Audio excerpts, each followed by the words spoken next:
Hey people, hey.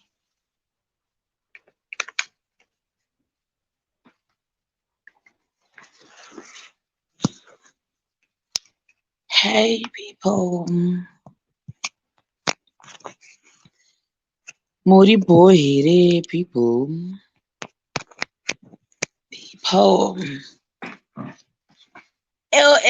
ew. Hey guys, yeah, ndichikungotosorwa sandapera kutosorwa guys. Muri boy here people, hey, Mildred kurwara. Boss Lady Sasha, Lee Marie Kutsiga, Prosper Chikande, Belinda Neymar, Sifas Chakavarika, we say, Levinia Chimandamba, Natasha Justin, Tendai Chirinda, Maud Makumbu, Omi Jumber, Prosper Chikande, Lee Katsiga Nakumosaka, Boss Lady Ndamwe, Sam. Betty Bawa, Precious Monica, Precious Savano, Nancy Mugabe. Guys, ndichiri kumbodhoshorwa guys, gepi rese. Ndandagarisasa ndamborukwa kati kai mbonodhoshorwa sikasa ndapera. Muri sei? Emilia uri sei? Ndiribo. Nancy Spiwe Nondova. Kudzai Mpambara, we say, chenjerai ngorati, hawi, kandivona, ndoita sei, ndoda kukopera link ndiise mucomment section.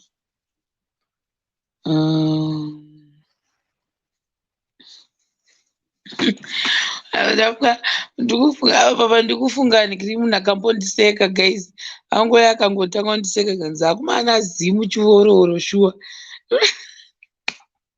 Awakara makeup inongo kapedzera kuiona muna 19 gocha mhembe anzi zimu chiwororo inogadzika munhu pasi na makeup snaikira.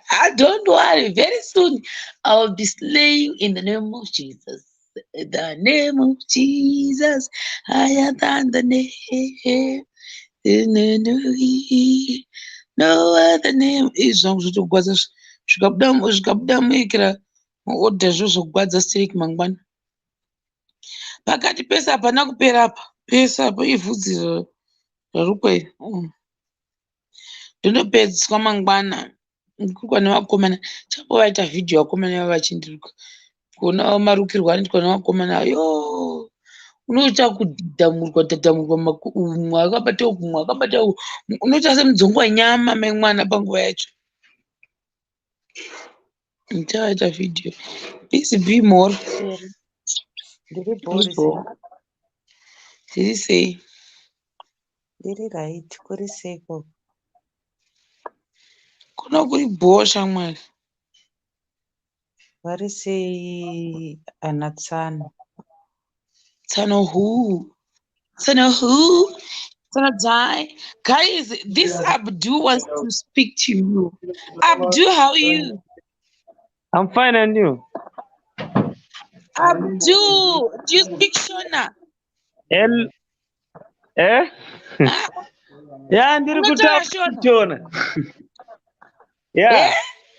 Iwe busy bee baba neo. Yeah. Angazotasa iwewe. Anofana kutasa inyini chete. Wati? Tikuonekei. Hi. Dai uyane cape. Yane heti dai. Dautani muno kumalawi.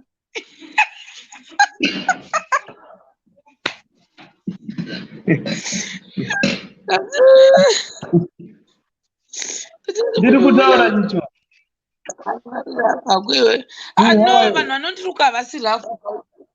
Ndachifana kukasira pera. Wati nhai yekira Abdul. Abdul. Anga achiti umwe chikudzonzoko ndini mataurira ndaita havasi rafu. Abdul. tsvaka hats kana something tiundivhare kuti Abdu asazoona kuti Abdu iwe undivigira chinhu chesitrasi chinokudere chekera ichichichi uye nechimwe mhanhara uonewo anozoti zvoni handina heti dzakanaka. Abdu, my friend, can you see me? Yes, I saw you. Oh, Abdu, so how are you? I'm fine, and you? How's everything? How do you say how are you in Malawian language?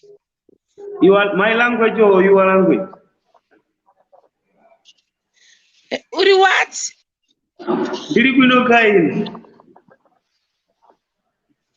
Oh, okay, Abdu. Wow, that's really nice. Oh my God. Do you like my cape, Abdu? Do you like my cape? Yes, it's nice cape. How much did you pay? It's for how much this cape? Today I was very busy. I'm still plaiting my hair. Look, my friend. Yeah. Look. Yeah, it looks nice.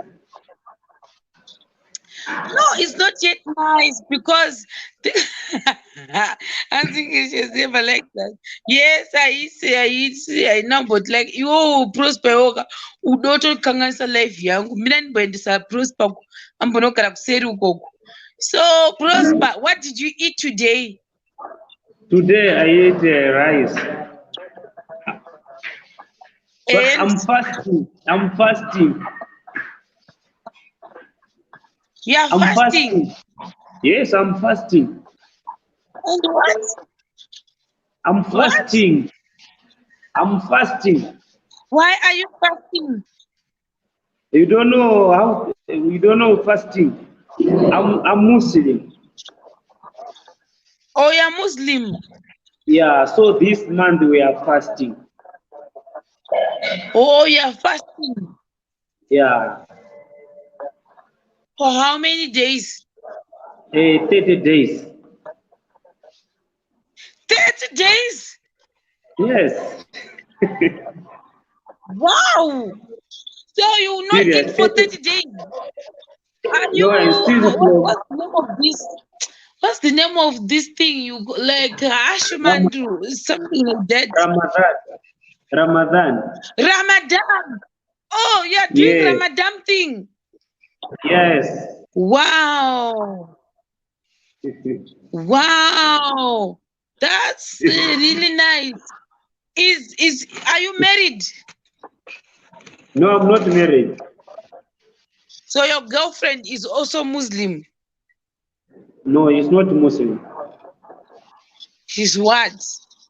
He's Christian. So you are going to turn her to Muslim so that she can do Ramadan, right? No, she just came to cook me sometime. Yeah, then she make me happy when I'm hungry.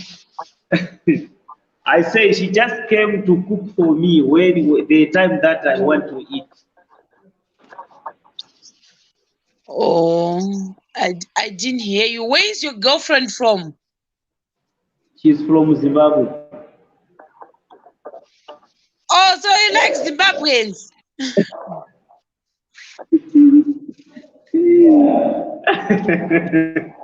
Huh? Where is she right now? No, I just like on the hair. You like what?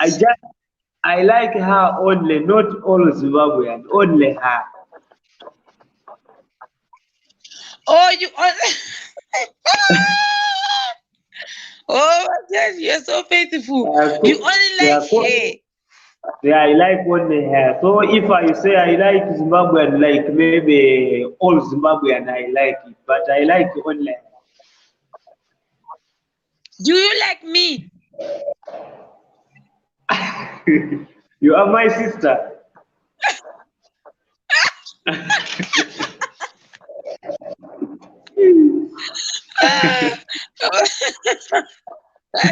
Undononzi kuramba Guys, skip yangu. But you, my friend, you are So very, me very for you, difficult to deal with. I'm too small. You're too small. Yeah, I'm too small for you. How old are you? I am 23 years. Sure. I'm I'm 25. 23. Me, I'm You're 25 25. years. So yeah, we are at the same age. So Uh, there's no uh, problem there, my friend. but you look big, most. You are not 23. So how old do you think I am? Maybe 30, maybe 28, something like that. No, I'm not saying something, my friend. I'm 23 Serious? years old. Yes, Okay, I'm because I'm serious. coming. I eat a lot. Okay. Yeah, I'm coming to Zimbabwe there. I will see you there. Then that I will make sure. So now you want to see me, but you're just telling me Yeah. that you have someone. Why do you want to see me? You want to see me No, because I'm 23 years old. no, I want just to see you. Huh? I want just to see you, no problem. Because I will be Or with you my just friend. want to see me? Yes, Please, when because I you're will. coming to see me, come with your girlfriend. Yeah, we will come together. Yes. Yeah, And but yeah, you have to make yeah, an appointment with my yeah, when secretary and my yeah, manager.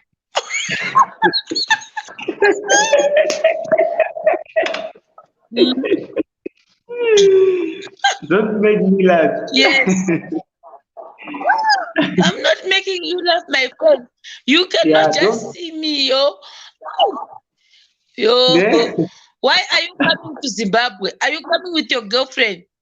Yeah, no, my girlfriend, she's already there now. Oh, so you met her through internet or you were together in South Africa? We are together, but she make business more. Wow. That's Yeah, really nice. yeah, he's That's selling. that's that's beautiful. I like the Yeah, fact that you are very faithful. You are yeah, faithful. Yes, you are very, very, very faithful. Keep being ne? faithful in your life. I'll give you my brother. Hey, How's hey, it? hey. How are How's you? it? I'm good at you. I'm fine with you. Where you from, my I'm, friend? I'm from Malawi. Wow, how old are you, my friend? I'm 30 now, 30 now, 30 now. Huh?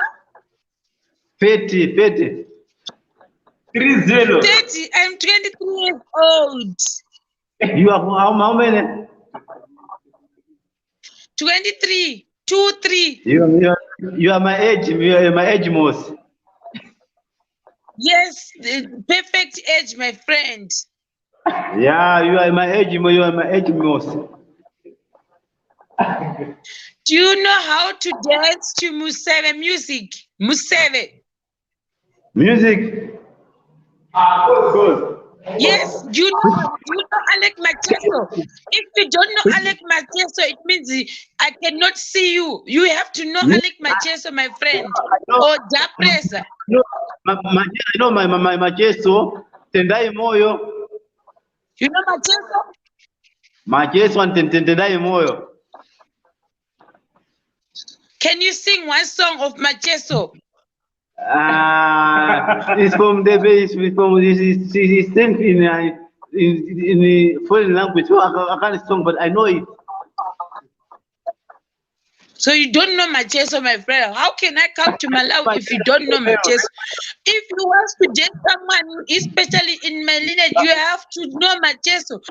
You have to I at know. least know one song of Mateso. That's the Yeah, protocol. I know Majeso, tendai moyo, and Oivan Tugus. I know most. Who? Yeah, and Freeman also. He's Prima, here. yeah, I know tendai moyo, Eric tendai moyo, and Eric Majeso. I know. Do you know Japresa? Yeah. Jaja plays song Jaja plays and Mafigizo. I know that song. Mafikizolo is from Zimbabwe. No, from South Africa. Mafigizo and Jaja plays featuring Jaja plays featuring Mafigizo. Can you sing that song for me? I don't know the song. Oh, You don't know the song? me, I know the song, but me, I'm not good at singing. Okay, can you speak the song? The song. Yes. Unataula. Zilipo. Zilipo. This is Zibo in that song. That's how they When I sing. walk up when. I cannot understand you, my friend. Anyway, my other friend come back. I cannot understand what you are saying. Oh, okay. Tomorrow. Yes, my friend. Yeah, my friend. Yes, my friend. But my Yeah, friend, how did you come to know so about Shema TV? that's why Huh? he make like he did something. That's why. Don't worry.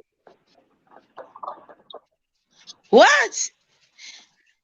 I say he's I make think too your much network noise. is having issues.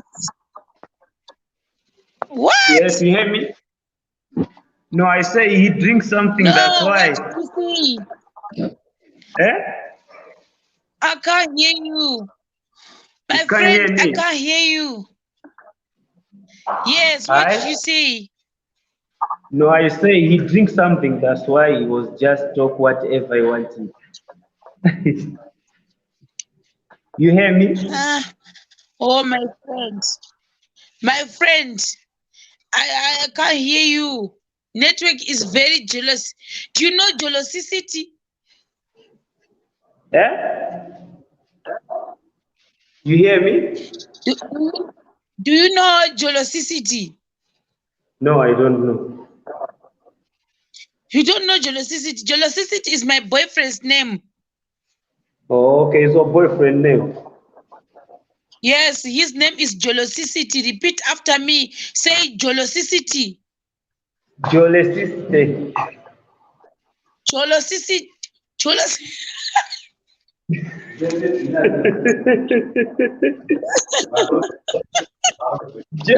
It's jealousicity. Jolo what? Jealousicity. Oh, Jolosicity. Yes, his name is Oh, jealousicity. He is in he's from where? America. Oh, He is Zimbabwean, but he's in America. He is okay. coming, I think he will come to Zimbabwe in July. He's So very in tall July. and he has 10 packs. You want to 10 see days him? for you. Oh, yeah. Yes, he is strong. We have 2 kids with my 2 boyfriend. kids. Oh, yeah, that is good. We have two kids. Okay, 2 kids. Yes, 2 kids with my boyfriend, but he ran away during the pandemic. He left me and he went to America.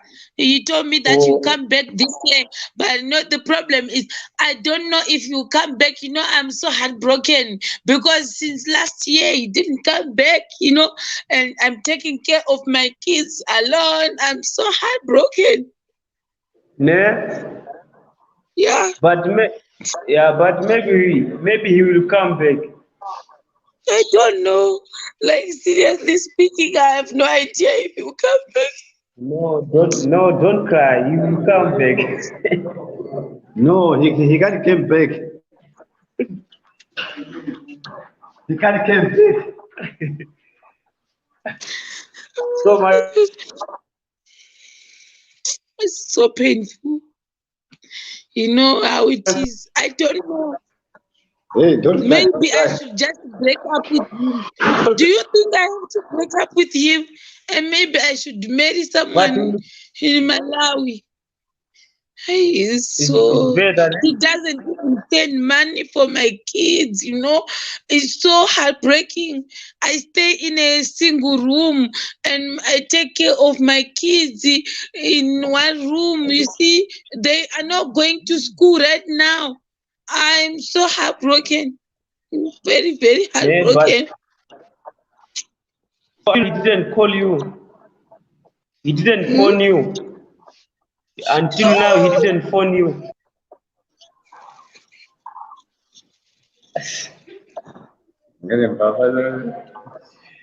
But don't worry, it will be No, okay. it's not. Okay, don't worry, I'll check It's for not. you. It breaks my Yeah? heart. If I call him, he doesn't answer my phone. I don't know why. Maybe he found someone in America. I don't know. I've never been to America. That's the problem. Yeah, yeah, that's the problem. I don't know. I don't But know. don't, okay, but don't Hmm. worry, I'll check for you someone. Give me my brother. You want to check for me? Oh, so Yeah, you I want want me to. to cheat on velocity? You want me No, to cheat on velocity? yeah, You cause think he I don't want want to to cheat? phone. Yeah, cause he Yes, don't want to yes, phone you. yeah. You don't want me to phone him. He cannot answer my message. He can't answer your Velocity is message. Yeah, so that's why I told you no I will look for you someone that he can love you. sure.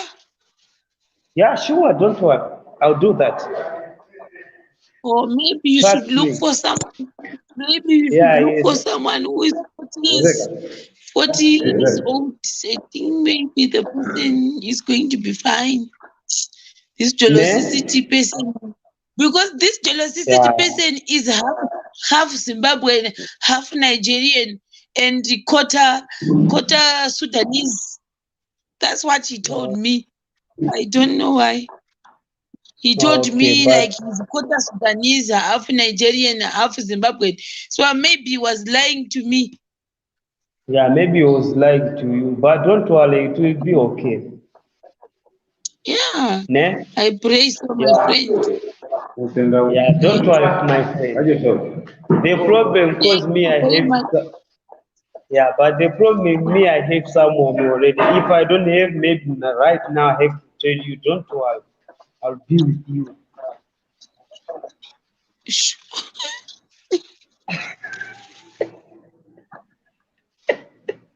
Hey, stop crying, stop crying, stop crying. Hi, hi. Right, stop crying.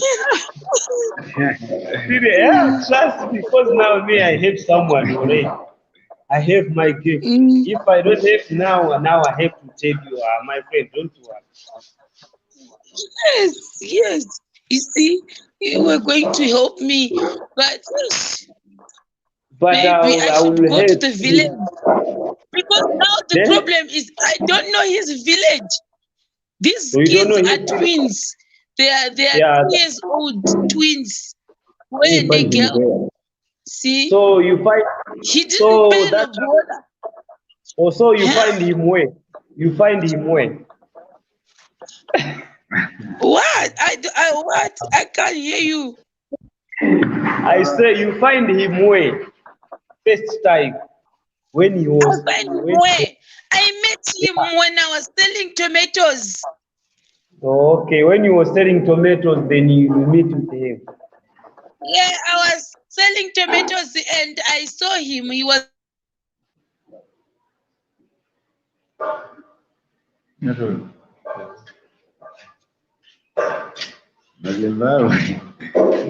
Kamuka nope.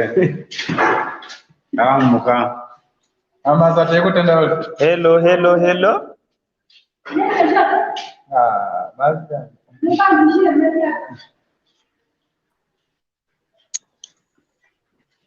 What oh network? my friend. I think Yeah, what's Jealousy up? was trying to break my internet. Someone Yeah, can hack your internet when you are yeah, trying to expose them. yeah. So So you know what? I think, Yeah, no, so I you know don't what? know. Yeah, No, now I don't you know. must.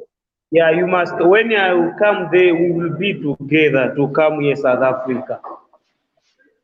What business you doing now? Who? You You. want to pick me? Yes, I will take you there. Then I will bring you here.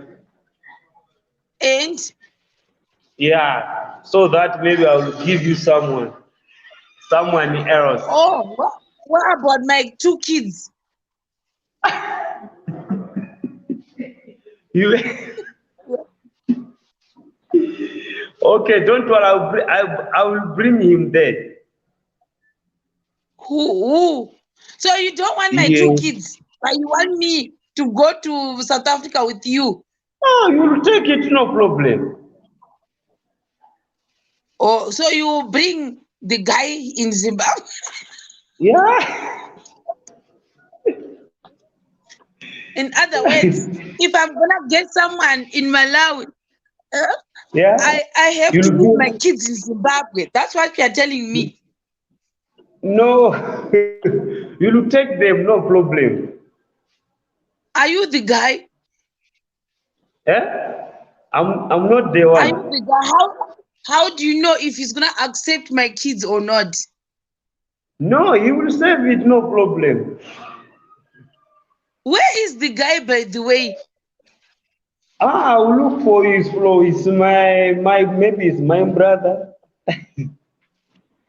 So you search for the guy, Yeah. Then I'll bring but I him don't there, want to no go. problem. So what are we supposed to do? I don't want to go to South Africa. Okay, well, you don't come here. No, I want to be a farmer in Zimbabwe. I don't want to Oh, go to South Africa. I don't want to go and stay in Malawi. I want to stay in Zimbabwe. So what are we supposed to do now? yeah, that is the problem. You see, my girlfriend, she know Malawi, she know here South Africa. Even me, I know there Zimbabwe. We know Really? each But I've other. never been Yeah, to South Africa. yeah. I've never Even she been to know. South Africa. I've never been to Malawi. So how are we gonna solve this issue if I don't want Huh? to go to South Africa? I Yeah, want him to is the stay in one who Zimbabwe. want to stay in Zimbabwe. Mm-hmm. Yeah, don't worry. Him Yeah, is I the want to one. stay in Zimbabwe. I don't want to leave Zimbabwe. Okay, don't worry. Him is the one who will make it plan. You you will plan for the guy. No, I say him, the guy. He will make plan. Or him the guy. Yeah, I don't know. Maybe he will But stay there in you Zimbabwe. don't have Eh? you don't have any name of the him the guy. You don't know him. It's Musa. Musa. So Yes. people could be calling me my Musa. You know my Musa. It's like Yeah, my Musa. Mama Musa. Mama Musa. Hey, oh, good morning, Mama Musa. So starting now, call me Mama Musa. Yeah.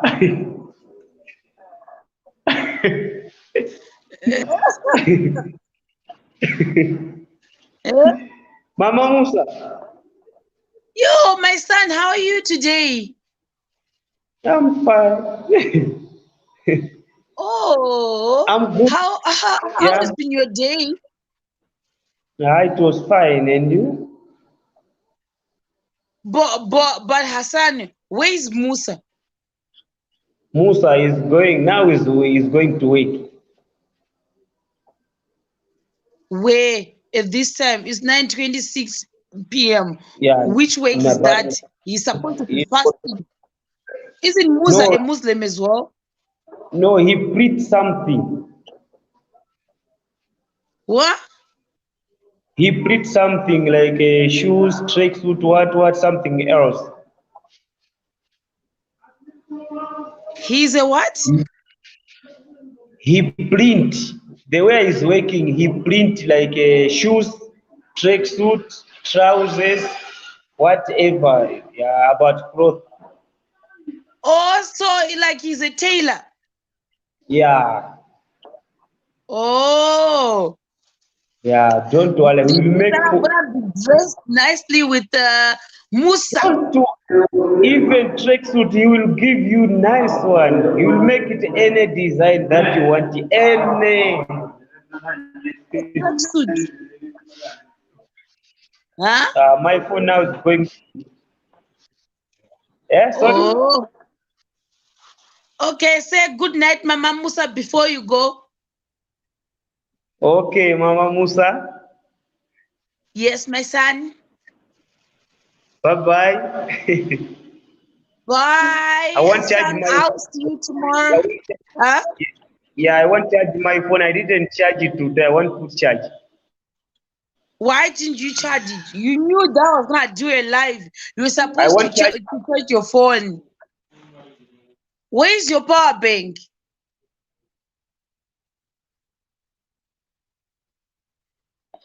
Hassan wind. Hassan Winter. Hassan, my Hassan. The floors, did you say? Yes, Sharon. Precious guru. What do you say? Hassan wa freezer. Ndeipo maijolo CCT Musa.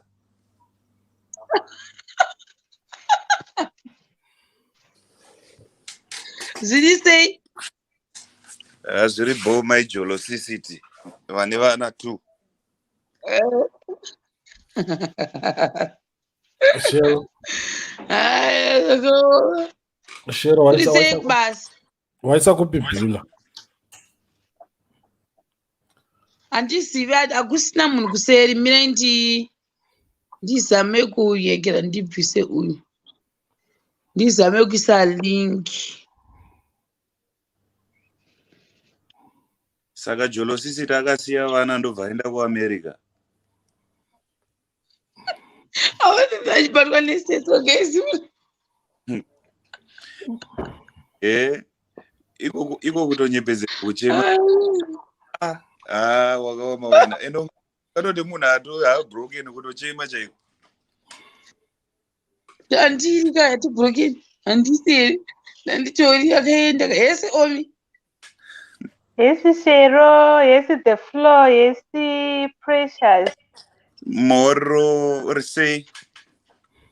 Very boom, say. Nani tungonzwa maijolo CCT vachichema. Oh, he left me with my two kids. Shero, I live in one room. Shero drama queen chaiye kutotora attention. Asayo uyu achanzi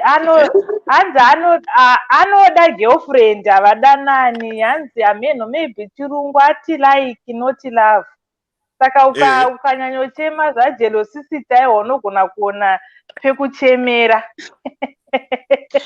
Ndizozvigonisana ramadhani ndozvigonirepi ngazi 31 days handizvigoni nandikura nhema ndaona vanhu vaiita zveramadhani uko ende vanozvikoshesa zvinhu zviya. Handiti vanhu handi munozodya manheru munodya early. It's not continuous fasting. Vanozobreak na 5 or something. Vanodya before 6. Go spend a daylight. Kana fodya vanoputa vatoputa. Ndiri kutoona vari kuno kuka zvokutoti pakatanga ramadhani nasingazivi kuti iri kutanga rini. Ndobva ndakutomwa mvura ndakatomira papost pana ndakamira. Ndakaona mumwe murume acho achijamuka wena ndakatovhunduka. Isusu tisina kuita chitendero chisiri chedu. Unosete floor. Ndakamirira iwewe. Manje Shero aponjesa bhasikoro rangu Shero. Ndiponjesa ripi? Ndakuvera kundibvisa uchisava your friend. Yes, ndadambutana Hasani guys ane vhiki achingozama kupinda ofreezer. Antodo kutaura kana ndambomupa nguva yake. Shero, Mukoma Precious muri say yes or me? Busy bee. Yes, busy bee. Urisei. Ndiri right. Wanga waendeswa kuseri kaShero atya kuti ungamutadzise because anga apenyerwa. Ndatoona kuti anga atiwanawo kuchemera nhamo. Jolo CCT Musa ada kumborohwa. Anga atiwana pekudururira nhamo dzake. Apa serious manje. Vandimutsa makuseni vachita vachidya zvavanode navo. Kutondimutsa makuseni zvako. Hansi. imi America na Lincoln. musaite basa rekubhotomoka imi pano imi Saka imi muri kuita guhwa kaimi muri kuita guhwa ndosaka mamudeedza bhiula bhiula kuti munyamunye aripo handidi kuchera munhu asipo ndoda aripo vandimutsa leverokunokuta takazvirarira ini hamuna kundimutsa here inini muri tuda Lincoln ndinombomona Lincoln tichabatana iwe BCB hamuna kutifonerawo imi muchiita vhidhiyo ko imi muchinakirwa guys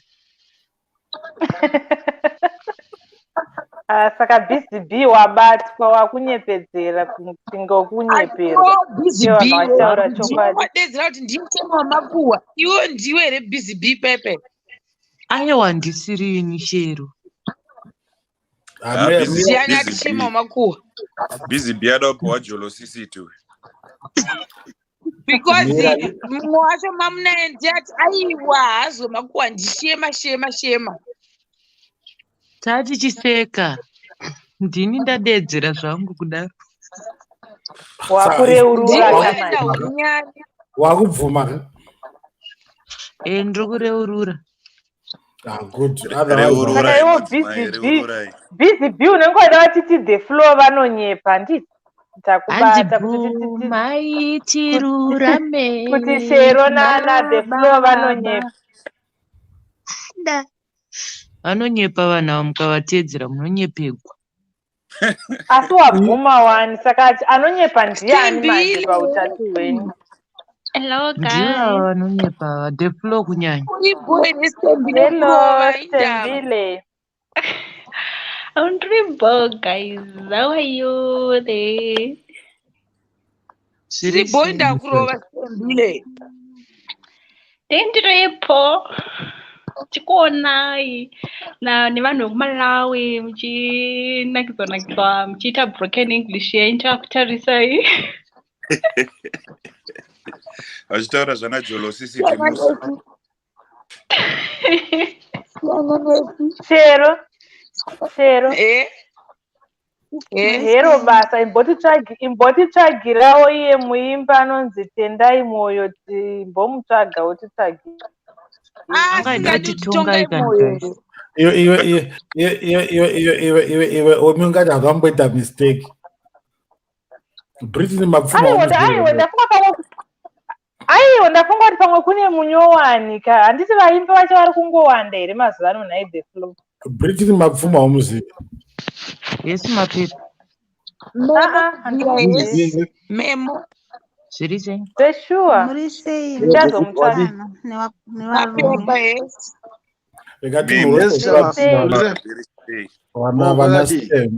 vana Stembile vana memo namapepa inini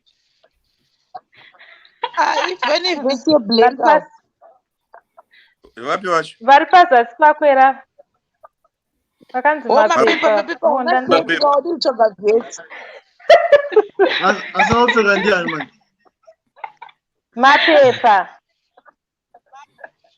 avhatisa anenge x-ray kayo ndinamubvisa abviswa naShero nonga aiswa pasaidi panodongorera mumabhedroom mevanhu kumadzisi angu mahombi madzisi angu akakurira kuona kana udaro ura tabvuma tadzwisisa pamwe Shero anga asanyatsozviona kuti havana kuvhara vanga chimushaisa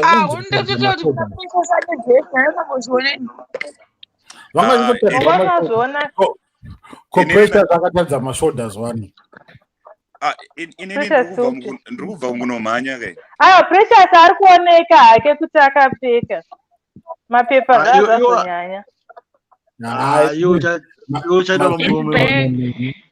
It's back now. Nayo mapepa. Yes. watokurotikukoraptwa naomi vanzi vanga usina kupfeka yavanga vakapfeka. The floor. Handizi kuti arati handina kupfeka kana kuti chii munhu. Kutonetsana nhasi. Anga asina kupfeka uyu. Anga asina t-shirt yazono. Ari kunyika. Mapfeka wani. Zvapfeka. maregere kuti Precious apfeke. Precious akapfeka ari kubva kunomhanya futi ada kuita 6 angachionekera shombe yake chete. Precious toziva kuti unomedza. Precious tomuziva kuti anomedza simbi kauzi. Ndizviti Precious adutira bodyguard yangu iri pamuchato. Ndogona kuda zvodipenda kuti mari yachona yakamira sei. Inda rumanyira zvemari kana oma. Saka the flow makutotaura muchato musina kumbondinvitawo sure handomuziva kuti ndinofamba sei. The flow kana wekuchata naye wacho havana. Imbobvisai simba renyu rakawana pamunhu sepinjisi zvakataurwa naLincoln. Mazva kuti muchato wangu. Mazva kuti ndati muchato wangu handina kuti ndiri kuchata. Pamwe muchato wangu ngandioganiza nemwe munhu. Kawenyuza inga mutotaura zvakanaka. Havana kuti vari kuchata. Havana kuti vari kuchata. Muchato wavo. Muchato wangu noti wangu inini. Kwete wavo. Not me getting married. Okay, rephrase. I'm the organizer. I'm not getting married. All right. Zvamunoti kwadzidzira ndokuzimbabwe utadza kunzwisisa Shona ndotoexplaina nechirungu. Muchato wangu. Munondidisappointa. Chero ukasainvitwa pani chakaipa inonga arosara. So are you good at organizing?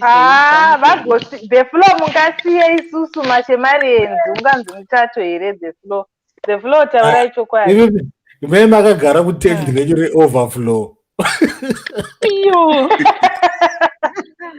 Tokuda hedu nebhosi agara mashemarenzi takawanda. Overflow muriko here uko modaira. Tatotodaira titiriko the flow. Chikuru kudya rice. Udya rice. Nemabhonzi. Zvimwe zvokuti tagariswa papi zvatina kana basa nazvo. Inini yangu handite muchato wangu is gonna be a wedding not muchato. Oh wow. The flow ndeve mawedding vaite zvemuchato. Zvemuchato hayo hatidezvo. Wedding nemuchato zvakasiyana hanzi. Zvakasiyana by far. Zvakasiyana. Explain muchato ndo wakaita sei wedding ndo yakaita sei? Muchato between wedding and muchato. Muchato ndostada nemazvo zvinotaka lese pavenue. Inoitwa muhoro. Community hall ndo muchato. Inongouya munhu wese. Yes. Vanoda transport futi unofanirwa kupa vanhu transport and everything pamuchato. Kana tezvara vanhu vekuchechi ndo vanengada kutengerwa sutu newe havatonyari vanenge vada kutengerwa sutu havadi kana buritsa mari yavo ndomuchato. And then wedding manje wedding ndeyekuti tezvara wako that haidini ndandakasevha kamari kakati for my daughter's wedding oye andiwaibata. Hey guys, yoti kunoenda kukaresoti kenyu kayakuti kune proper vanhu tokuti maximum 100 people. All right. Yes. Strictly by invitation. By invitation, table yenyu inenge ine mazita ine chichi ine matables ane mathimu chichi waibata. Yes, ndokwacho kunouya na plus 1 anoshaye kugara akamira kuwedding. Hakuna plus 1.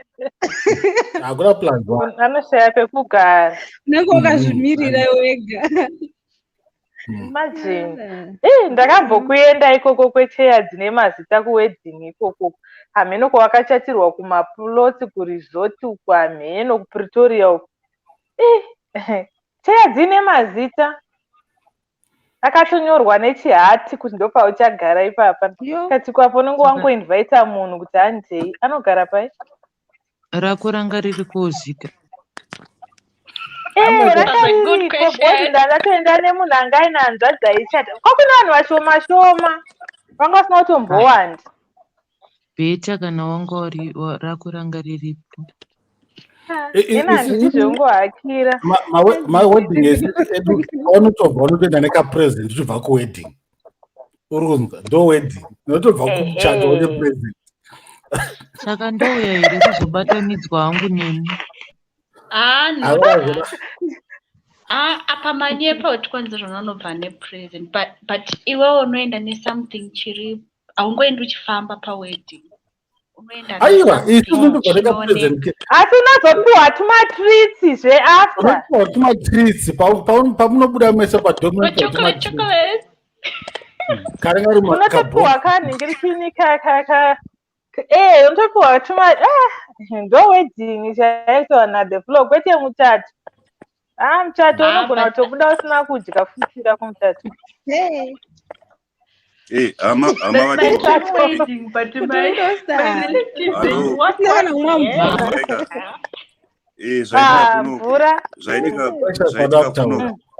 Zvaitika kuno pane mota yaputika. Pane mota yaputika kunzoko ndikuona vakomana vemauto vari kumhanya mhanya. Pane mota yaputika yanga ichida kupinda mukati muno. Ndakakubvunza uri mugreen zone uri mupapi pajeo. Izvinezvi ndabva muMogadishu ndaflya kuya kune imwe nzvimbo imwe inonzi Baledogle. Alright. Saka ndikungonzwa vanhu varongonzi take-cover garai mumba. Saka iwe toita cover zvino uri mupenyu tinofara. Kuno kuiteke sekuti ndiri kutovhunduka ndiri kunzwa pasi pari kundengendenga apa ndiri kunzwa kuputika kwaitika. Saka uda kuita chigaya usida kuita take cover. Aiwa ndosaka ndapfeka akanda kuti unotora nhikirini sini rangu nomunowanda ndijana ndiri kudzoka maya manje. Alright, Diribo, keep safe. Alright. Thanks. Take cover, sure, keep safe. Mkoma Richard. Madi the flow. Atora take cover Mkoma Richard. Zviri sese. Kuno kwaputika maise.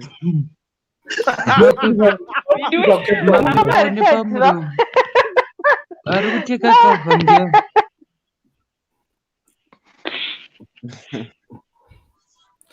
Masora vichaikoda Mkoma Richard. Masora nchipinda nepi. Ndandiri kumba. Pane device iri kupeya guys. Pane munhu ane device iri kupeya kuseri. Wanga wachivhunzwa naStembilo. Hanzi ndaita sei? Ndandiri kumba kwaBusy B. Iwe ndikwanire. Wakarabiwa kurosebo yachida arapa. Indandati Stembila akachikubvunza. Stembile. Aire bullet manje. Kongo sina muona. Ngandisina. Tazvona maziso ako angonditaurira. Wakabatwa.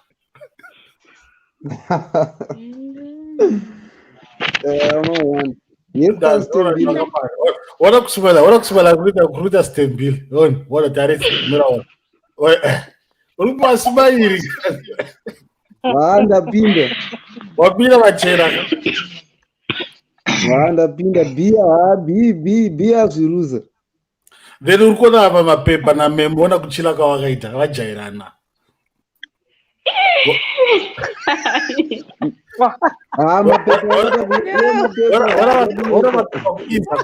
Iza kwacho kwakaita. The flow itaimushe. Makutoita mistake. Richard wandikakutira kuona the flow ndo andinoda kuona. Kuona. Ndinokumbira hangu muri pachikona kukuona penyu ipapo ndini dzambiri kwamunyimba. most of the time unongotaura usingaoneki, ndinokumbira kuona chete. The flow tibobuta like amudekira market was The flow na Shero. Pane chimunya chashero chamufanwa kuona, you see my face. Ndakanzwa Shero achipa makomenti. Ndichatochitsvagawo zvisi. Kana muchida kuona face ya the flow dedza imia. Dedza imia sister Inis na Budi Benson Masawi. Oh, the flow anobvauya. Yeah. Ini the flow ndongoziva vachibika chete. Guys, mirai guys ndikuzei. Guys, ndakuzei kuti the flow anozikamwa zvekudi mwe musachazoti chichakaitika zvikanzi ndi the flow here na dai kutozva the flow ndi the flow here, then manje kumba kuno ndechivanzwa boys chitsi Lincoln My Lincoln. Where Lincoln charity Lincoln zvikanzi the flow samusoti chinzi the flow zvikanzi the flow ndi the flow here munhu anenge achiti ndi the flow here apinda muboxi aiwa the flow unofanira kubeta something Kuita something sechishero. aiwa something kuna dai anogara achifunza ndi the flow here kuna dai unomuzere dai. Don't worry. Saronzani Saron Chawasota. Yeah. Shero one day gara pashero. Gara Shero. Zvezva ndozvenzi zvana vana mufana tsano. Vana mainini tsano. Because vanoda kutengerwa something. Chichena mainini tsano. Madezi ndipatainga kana waifanga kurirana katsano otherwise unorwa nemosquito wakamirira chigelisa. Unotoita mapundu ungati kuvhima mamosquito iwo chitaimira. Asi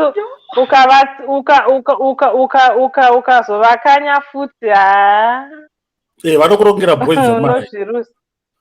Unoterwa bhomba. I think dating Amazon. Dating Amazon yatobwa boss mungoti hi. The flow. Wena. The flow. Yes, takaterera. Takamuterera takaterera vedu. Pachikona penyu. Ungada wakati wasvikira here busy b. Koyo busy b wazohwanda sei nyatsouya zvepachena utaure nyaya yako unogoita murima sei. Murima chaimuona pikicha riripo iro. Istoda kuona munhu. Kondabva ndachinjwa. Kana uchinotaurisa ndowabva iswa padhuze na the floor pacho chitaura. Ndopaunga uchidaka. Shero ndiye akuona. Saka stembile. Hello. Richard, wati kuti na Richard, todi na Richard. Oh, yes, Richard. Yes, can stembi. Oh, ndiri. Ya, ndikuzoona kuti uripo. Manje kurasa vavengi kachingova kuda flow kuti Richard wacho andine naye, but iwe uchiziva zvako kuti bo. Aiwa, isati ndizvokunyeperana nayo. Unongotaura chokwadi kuti chimukunda chifarira. Totokuganazira muenda for lunch. Pajekerere ipapo. Aiwa. Richard, wakambonzwa kulunch nechimoko here? Kuendeswa kulunch nechimoko? Ndozvandikutotsvaga. Isi ndoda vanozvona nefesi yako ndiningirikiri kwasystem tazvida anojimatauni ndongobe manje vanonga chidii ndianokuendesa vaibata mira Richard uri kuyari mira nyatsoti proposal yangu Richard uri kuyari kuZimbabwe uri kuyari kuZimbabwe kuZimbabwe ndikuya muna June. Koshera kuita ma-F1. Kutoenda mudate wedu. Andika. Hello. Dala Miss Chakuta. Yes, guys. Kusaidi kuna Miss Matsiliso mnetuma device guys. Hello, Shamarian. Bozi tonoitira kubhinga here kana kuti tikuenda ku Uripo here? Ari kuita ma-echo. Miss Matsiliso netuma device guys. Not one device. But I think vari kuona imwe pafoni imwe pa-TV. Chivisa mic yako akati zvauri kutaura. Yes. Alright. Tinodedzei then todzoka. Tomuta TV. Alright, iripo. Hatichanzwi manje. Richi nanakatoka heti. Richard wabvagara nhaka yaMiss Matsiliso. Wane imwe heti. Abvisa ya. This is for Richard. Richie, my friend. Richie, I'm serious. Unoda here kuenda ko kana uya toenda tese ku lunch, toita video yedu tisi ku lunch. Mind you, hausi mudate wekuti tiri kudanana, but tukuyasoenda ku lunch, umbova show them these people. Show the flow.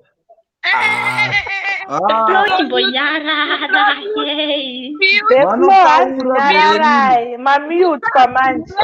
Uye tiende kulanchi iwe kana kudina.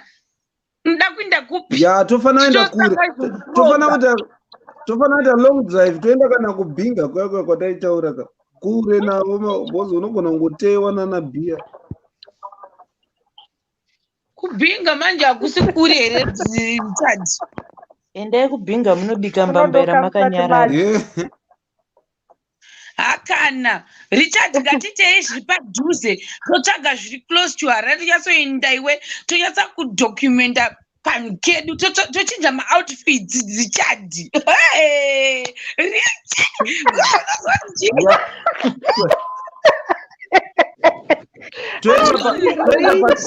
Twenda pakasa Divalina. Like maybe lunch, chichi the whole day ready so to change like 3. Hey,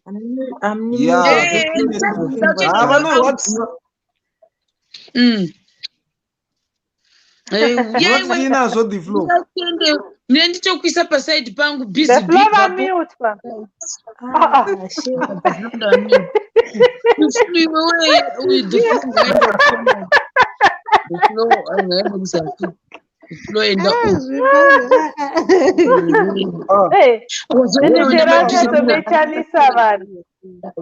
something like this, it's okay. So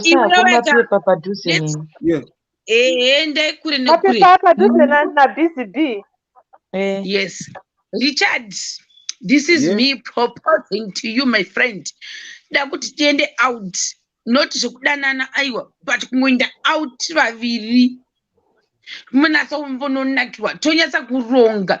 I think totanga takaita zvasingapfeki majini toita sei ndichipfeka patinoda kuchitonhora satine chimecha kakumecha handiti tomecha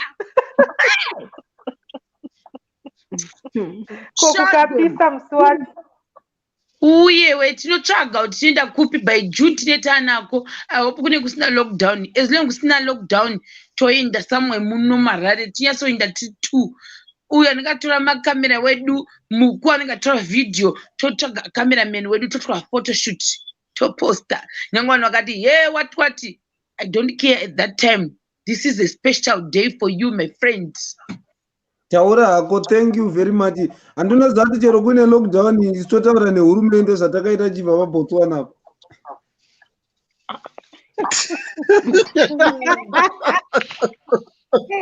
Richard unobuda musaga. Richard yaudzwerai. Kuti person mukuchebox What are you doing? Sharon, don't tell her. Chiko chamoya makatipfekera nhasi magirazi.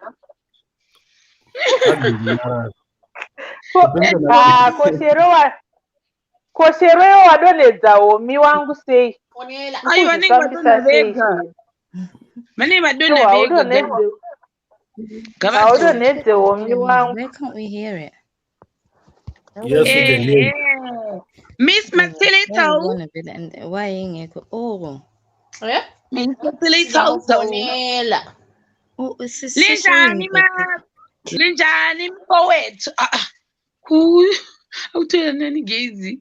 Miss Matilito uri kuita sei havasi kuti were. Vamasawe vadonha kuti beso nzoka. Vari kuseta kuti tione vanhu vavari mumba mavo. Anyway, Richard chimbondiudza, what do you have in mind? yaungoitaura ndombuma manje bhozi tikauya tikamboenda out tikambonodaidaika takwanisa kuti tibhilivhisa chi vavengi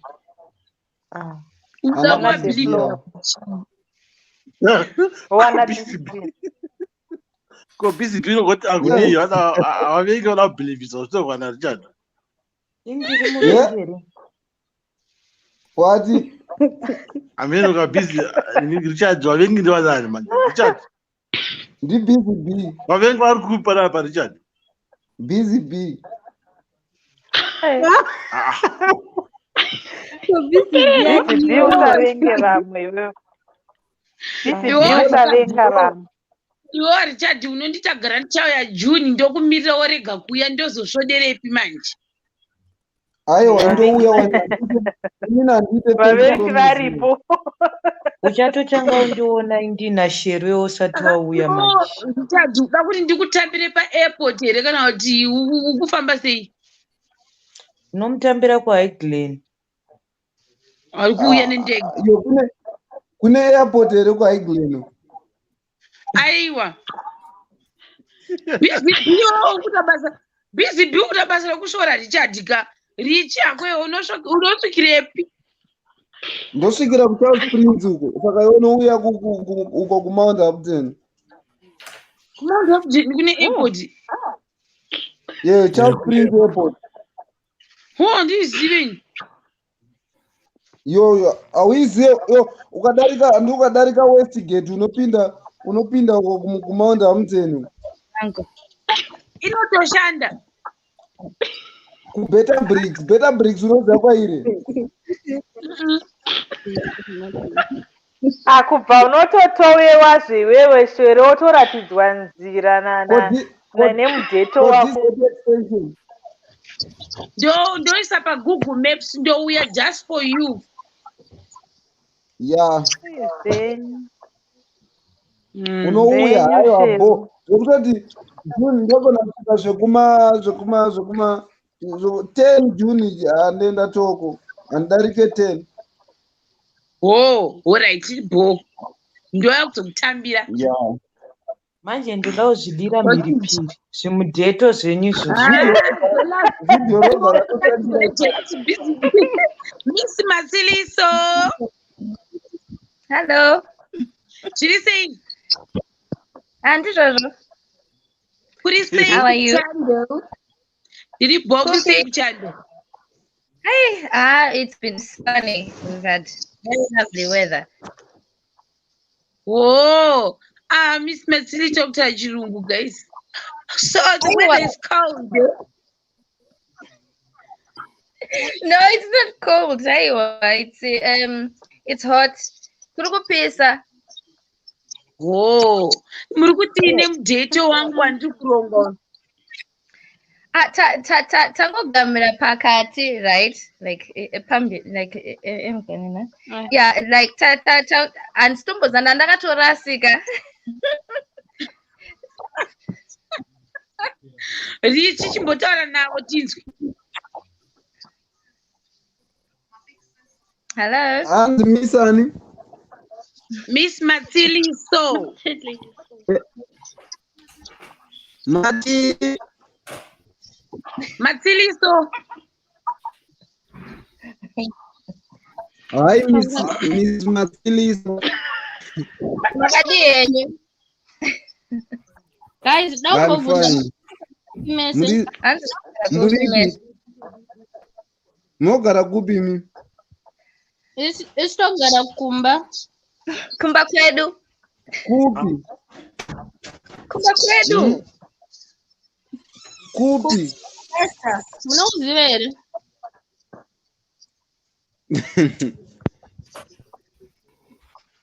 Ma? Kulesta. Anti kulesta. Kulesta. Kulesta. Alright. Imani kulesta. Ya ndokuziya huku. Kulesta ndokuziya but anogara muna Nabra Road kulesta. Not muna Nabra Road, but ukuramba Nabra Road sei. Aiwa munhu yadaro ndianogara kuNabra Road, but we love Nabra Road because inogara hangu tinoda kuona face ya the floor. Hanzi the floor is by public demand. Atonetsa. Hanzi the floor face, please.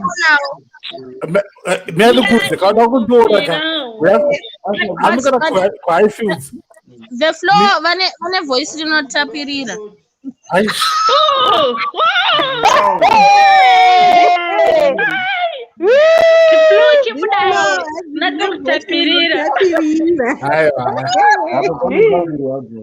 kubuda takabuda kavari mofanga kuona chimunyu vekulesta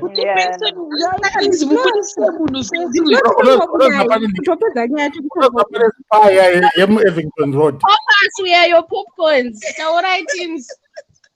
Aiwa kana wadondoona unoya paspa yemuEvington Road paHighfields papa.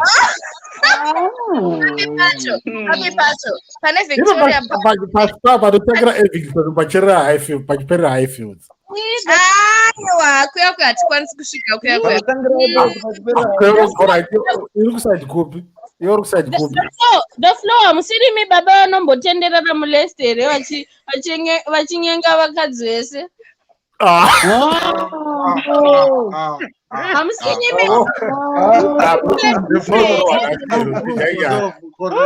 floor. Bhima here. Aiwa kana. No, let's my home. The floor. Aiwa zvangu guys.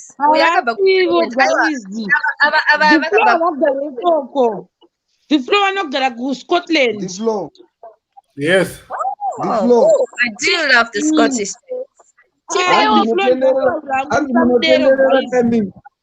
Matirivo amana ndatorwadziwa naye.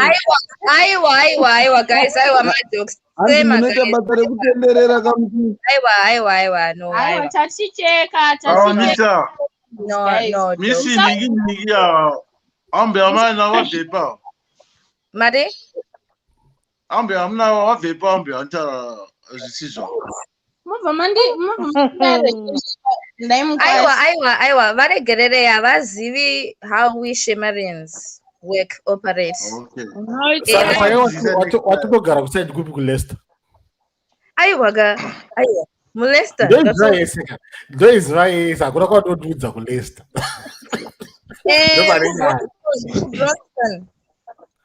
Bronston. All right. Okay, this is young. Ndiva Charles Fraser. Munogara kuScotland vani ndinowanikwa kwakweseka. The floor maybe the floor antouya mushopa chitoti hello makadi henyu munotumira here kuZimbabwe. Aiwa hatisikuita plug maningi rikini. Anyway guys, mam chiti ndiani vatiri kurongera nhasi? No, nyaya irikuzoti Shero angachimira kutaura. Shero tokumbira kutaura. What I do? Shero asvika akakika Stembile panapa ndamurongera chimoko. Shero nobva abvuta mufesi. Saida kutora naye kudate. No problem. Story right. Wakika bonita. Saka Richard, iwewe woita zvako nashere koko mokwizana ndege muchinomhara kumanda upden ikoko. Ini zvangu naStembile toita hedu kuningirikira kuCape Town tono play with the sharks. Guys, Richie, inini newe matching jackets. Iwo Richard zvauriwo uchatadza kubva nefashion kuSouth Africa ko indiri kuno. The floor akagwenye matching the floor. Richard Garamushe, you are supposed to the floor again my keyboard. Richard, sit up straight, talk to me, my friend. I got this out. I got to warn out. Richard,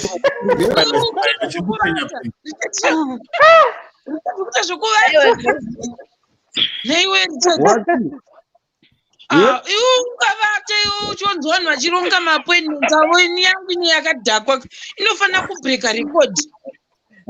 Stembile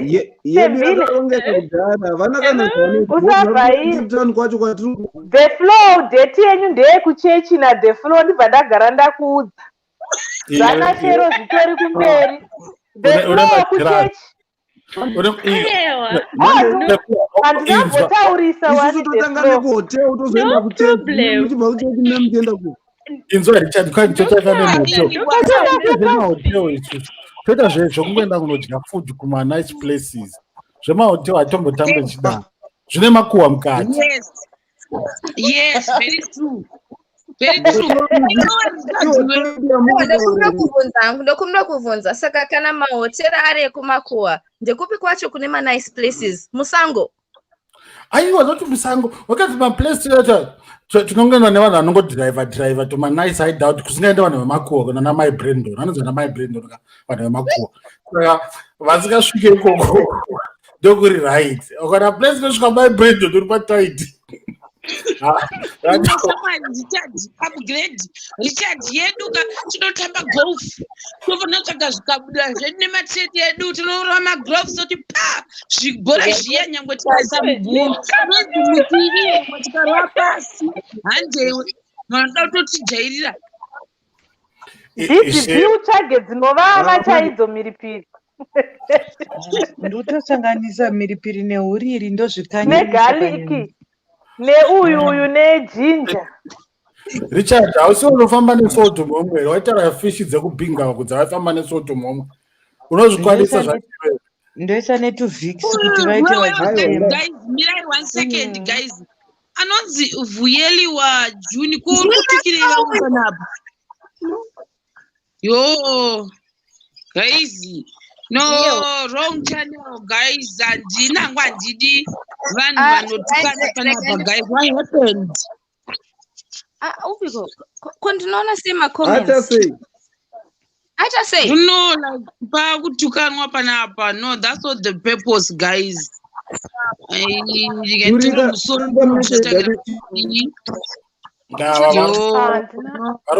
wrong channel guys wrong channel handinangwa handidi izvozvo saka memo nayo memo wakangochila zvako sefrizi tindaba wakangochila zvako sefrizi hapana ndiri kuteerera kakuti vanhu vaita like tikamukoma Benjamin kuti vaita mukoma Benjamin ivo vari murima here naibadona pechitongokutora futeerera zvangu handina Shero anogona kuchinja futi anogona kupenyerwa waona sei kukikwa kwaitwa bhutsu ningirikiro kwaita Stembile naShero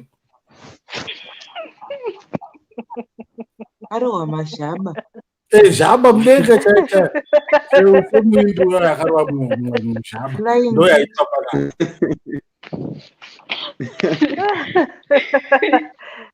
naonai Benji uye haana kuzouya sei benjaminga anotyawo pamwe achita mujesu mapepa Takayachengetedza upenyu enda hwake. pane chimoko chakangochilawo seuka pana Ndechipi? iwe usati ungati unopfeka magirasi pane chimoko memo Chimoko chiri pa the floor. memo Memo akateerera akangochila ari kuhwanya. ungati mukadzi anoita zvemakota namaibranding nomukadzi anodiwa akateerera mwese muri kuti yepu arizi kana mapepo wacho nawo akangochilawo saka zvine zvinotenyerana. Saka izvo zvipo zvacho tozviratidzawo kupi totozviratidza pano. zvako iwe zvako zvabhizi takatozviona kudhara zvako ko Benjamin waindepi nai Benjamin kana uri kumateresi dzokozve aiwa chero chimboita zvaRichard please chimborongai mudhete wenyu na Juni saka stembile uri pano mera ni boronga date yangu please alright yawa tateerera the floor nai stembile uri pano Antaura hangu kune vari kubackground vasingadi kuti vazive kuti kwanzi ndiri kupfasha saka taura pati haina kuipa saka can you tell me your fantasy ngirikiri night out kana kuti date toita fulfill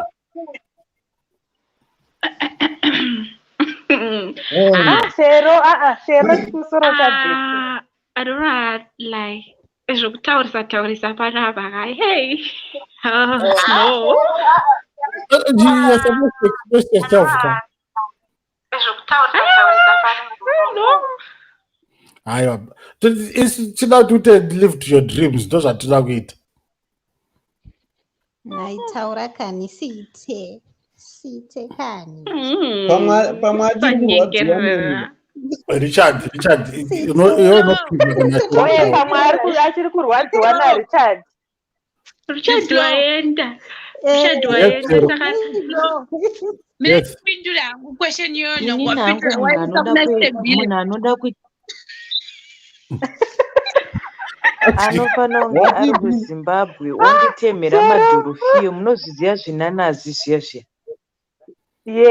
asina maglofu ndiani anozviziva zvinanazi ukanditemhera zvinanazi ukandimenyera ndikadya ndikaguta bho unenge wapinda machena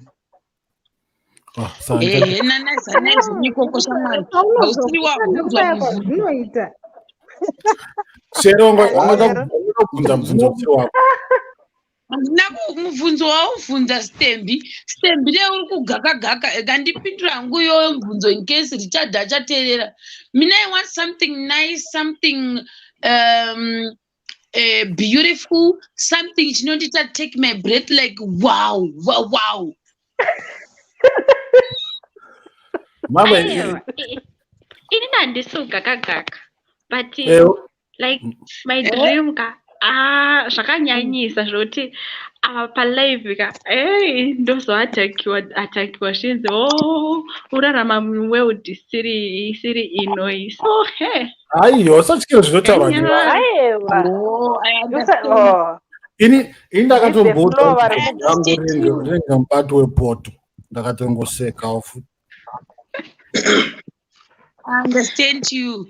Vainina hangu shamwari weRichard kana wakuya kudate yedu please come wakanyatsa kudresa nekuti change ndakadresa ona manje please let's exchange my gifts kana takuita party ways as well I'm telling you in advance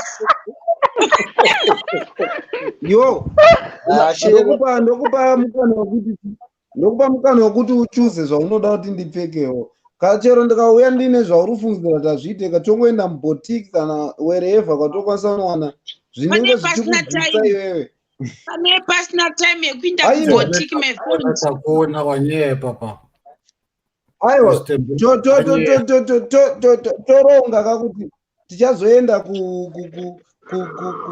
kuhotel which day say day before togona kumboenda kushopping futi handitetiine mazuva it's okay saka zvakarongeka izvi uchenjere kuratiswa Richard Benji uyo Benji uyo let's hope uya ari murima Benji ukushaisa network ipi these days Sharon uchovhinga zvenetwork wakutomuzwa kusvika network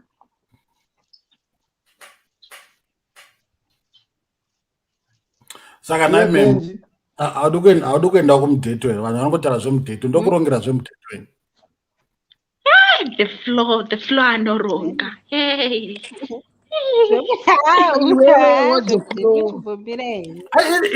ini toita zvinhu zviti happen ukandibata bhula vandimutsa makuseni nalincoln ndamurongera kuti lincoln tora mwana anenge anenzara ada kuti ngiri ambudyawo chikeni flo ndiwaronga mudheto waitika nhasiwe nditaronga Lincoln tori kudating aiwa vadzoka akangangozvipirwa zvako nasasikuya palive tachida umuona munabva kudating kuti anenge akaita sei Lincoln aita mudheto nani no zvaitika ndezvekuti ndangaripo ndekuti taitaura behind the scenes inoziva tinotaura behind the scenes then uyu busy b akati ndakangodhirikana chichichiona kuti Lincoln ndikati tingobatsira mweya waMwari uri kungotambura nekushaya mufaro ona saka Lincoln ndopasvika vanyama busy b asi manje vazofonera Lincoln ngauye muchibhokisi umu Lincoln haaite izwai zvenyu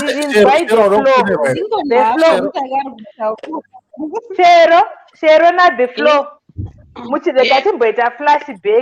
ngatimboita flashback mbichana muchiri kuziva musi we6 hours yaya Lincoln akati ashanda neni kumudheto akaenda naBusy B why akati aenda neni inzwa aenda nhasi inzwa Busy B wazipa Lincoln ngaui ini ndakakudza kuti Busy B kanonzi list yako ndichiri nayo panapa Busy B hauite iwewe wazoenda kumudheto naLincoln sei Lincoln angaifanira kuenda neni kumudheto Busy B ende Lincoln ngauye mubhokisi Lincoln huya pano munyatotaura Lincoln ngauye aiwa iwo ominyerera ndichiyesa kuudza zvaitika vanhu ava ndakutana ndingotanga achindiudza zvanga achindiudza ndototi mazuva rovire pepe ndotona vanhu vakatogrebha namai mwana zvikanzi ndane chimoko changu pano tikuti ani zvikanzi hona munhu wandinaye vanhu vari kutorwisana mai mwana nyama ichonzishama muromo uyo deo onzishama uyodeo tanzwa gutere Busy B akachibva ati aiwa Busy B how many times did I call you Busy B ati mama tirongetinyangu yakarongeka zvangu zvinofaya ndikakuronga zvangu zvinofaya maipabasa The Flow naShero thank you very much Lincoln uya pano Lincoln uya pano Lincoln uya pano mapepa mratimbodza Precious hanzi naPrecious dati angangachidamburana kunzoko hakure nekunoko kupfurana as long uri safe kunokubhozve kuti saka manje miPrecious munoita pai moenda pai kunoita takeover pane anonzi mabhanka akavakirirwa saka mune 35,000 pounds yekubhadhira mabhanka $35,000 yemabhanka hatisirisu tinovaka inda dangotivhundusira nemapurize hatisida kuziva mapurize uchadeni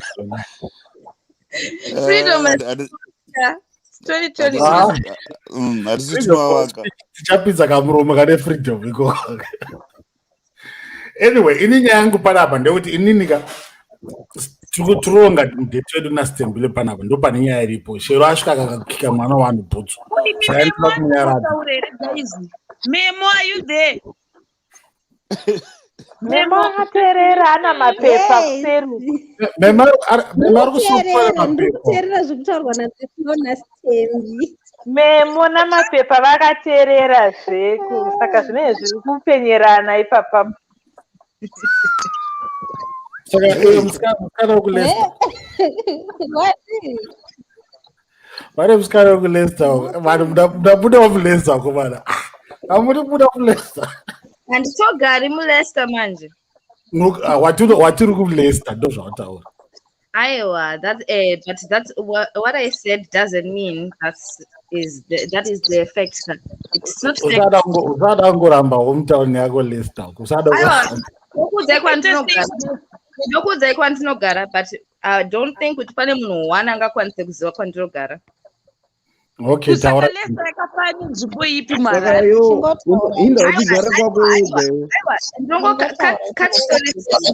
kuBurton on Trent. Baba. Sharon, Leicester vanofana nekuti Gweru vanhu vaisana ngachingoti London iwoti ndogara Gweru zvino zvaangofana ngoti Leicester iri pakati penyika. Exactly. Naye mbofudza mombe zvano ndiri kuLeicester ikoko anosviketa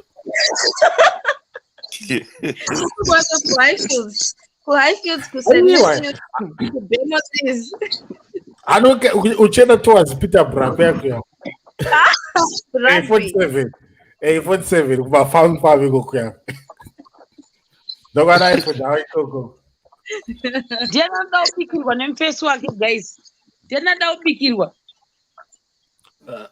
Richard asi wati unoda kundibikira. isi hachati isitobika hedu but takatowana kubikira kudaro.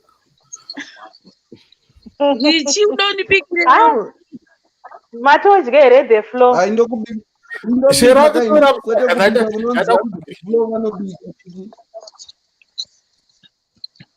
hanzi naDeFlo. Sharon, ndandita sepa ndakufonera pawandirovera musaga paya. Papa muchidriver. Aiwa, that was yesterday. Nhasi pandapinda ndandita se.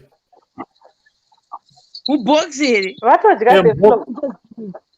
Ndanditodya because ava manhiriki ndo andimutsa makuseno ari 2 ava Beulah nanhirikiru.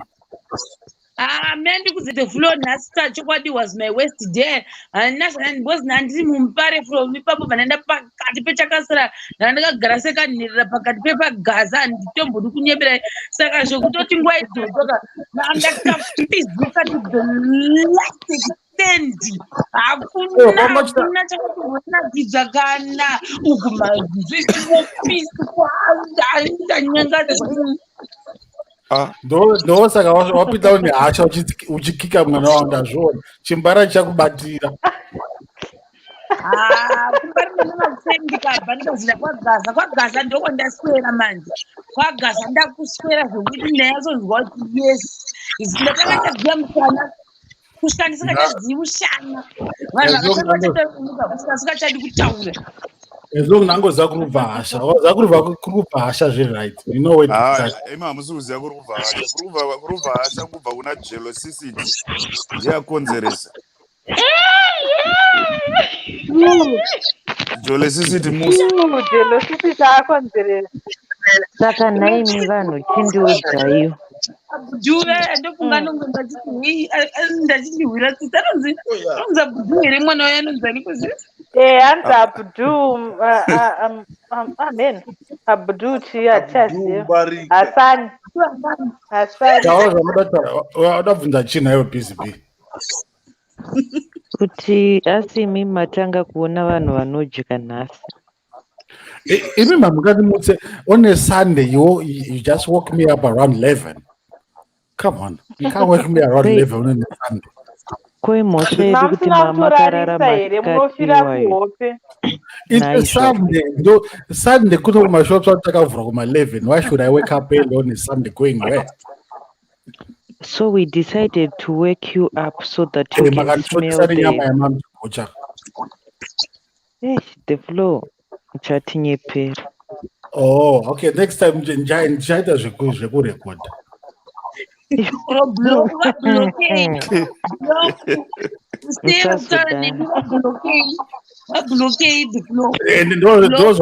ndozvawadya zvogumisira futi hauchatokuende pachirongwa. And handifungoti kune umwe mudhete uchanakidza kudarika iwoyo. Miraone wangu nana usadaro kadzi iwewe busy b because utoda kutondigumvura futi chakuti hamusida kuenda kumudhete rekulester taura zvisina basa shuwa busy b kuenda kumudhete nalincoln nini 6 hours pano musi wemudheto rekulester nandozepafukomoni chiripo here Miss Basiliso, ndiani confesso yamakambotaura naye musi hasi Richard here. Ameno. Aiwa,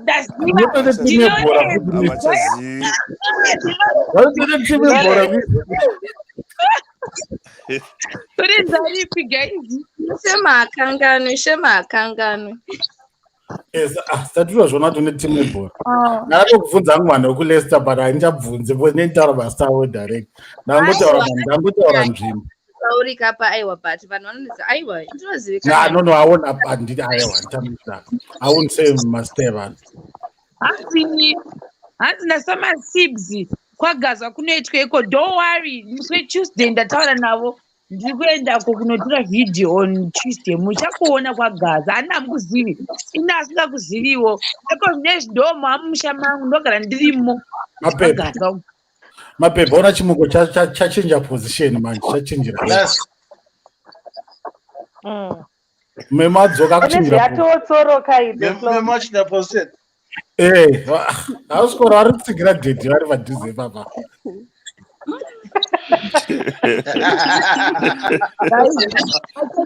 Ndichida kumudzeniso naRichard guys matanda ndenjipuwa naRichard guys. Rekulester musida kumudhete hamusati vapinda kutonorwa. Kutonorwa. Wati kudiri musikana wekulester? The flow. Yes. Why mada kuronga mudheto because mukunzwa kuti isusu tiri kuronga wedu mamuchidi kuronga before. Aiwa ndakagumbuka kashira asvika achingokika mwana wanhu pasina zvaatadza. Haana kumukika. Yangaida kutojambira because ndamuona kuti ari kutapirira kubvira kudhara waise. No, hapana kutapirira. Iwo ndongo kangoleza uri kukoda ko ungati munhu ari kudziya mushana.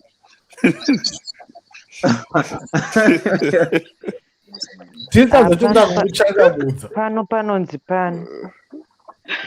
Aiwa ndandakaswedza. Neniwo kungaite dzungu here. Watodini Richard? Wati kudini? Murifu. Hello guys. Muri saying kune ma-airport kwako. Kune noise saka. Kana kupinda kale veve ungati ameno ngokambona ningirikiri nje kaninyara lezana. The flom satuke homi wangu. Ndi bro wangu please. Musadaro aiwa it's all love panapa guys. Apa agumbuka andi mandibatisa dombo tandichifana kuenda unomutora. Angoputira snap action. No problem. Iko karije kachikotaura mandibatisa dombo. Plaza. Type inozvine. Abatiswa dombo ndiani? Jeko. Lincoln. Babe. Guys, mama wangu anobva kubhorera. Mama wangu anobva kupi? Inini? Alright, ndisanda answer nditi question iyoyo. Munhu anobva kumba kumusha kwababa vake kana kuti kwamai vake kana kuti kwevesi kwababa kune mari ndokwano Lincoln auya vasina mari kana vasina mari mwana wamusikana abve kumusha kwababa Mwanasikana anobva kumusha kwemurume wake. Aiwa, asati aroorwa. Asati aroorwa. Ende varume guys. Aiwa, asitaura munhu asati aroorwa ka. Aiwa. Kana asati aroorwa asati ane kumusha. Aiwo, precious uchanetsa iwe. Effect guy. Uchatitsa mudunhu. Chiti kune vanhu ndobva kumasvingo. Lincoln. Saka ina ndakumusha here. Uchiri kumasvingo. Uchiri kurenda kumasvingo. Hausati waenda kwako chaiko chaiko. What if ndichingori munhu ari airless? Unongori airless. Aiwa. That means kuti handina kana kwandinobva. Saka zvikanzi where do you come from? I don't know because I'm not married. Aiwa. Unobva kwababa Shamwari Matsiliso. You said name ndinotaura kwaunobva. Unoti Paris. Kana ushandisa surname kwamama wako. Iwo zvatakuita ndezvekuti chitaura kwaunodayo.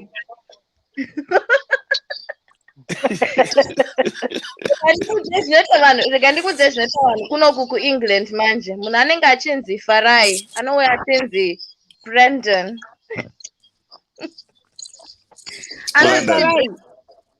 Anenge achinzi Farai kana kuti Tapiwa kana kuti Teburi or something. Osvika kuno kwanzi anzi ndinonzi Johnson Jones. No, your name is Tafara. That is it. Nyarere. Aiwa, kutoti Tafara. Your name is Tafs. Exactly. Yes. Tafs. Zvozonyadzisa kapa nauri kwa kutaura kuti ndinonzi Tafara. Kana kuti muzondiwa. Muzonzi.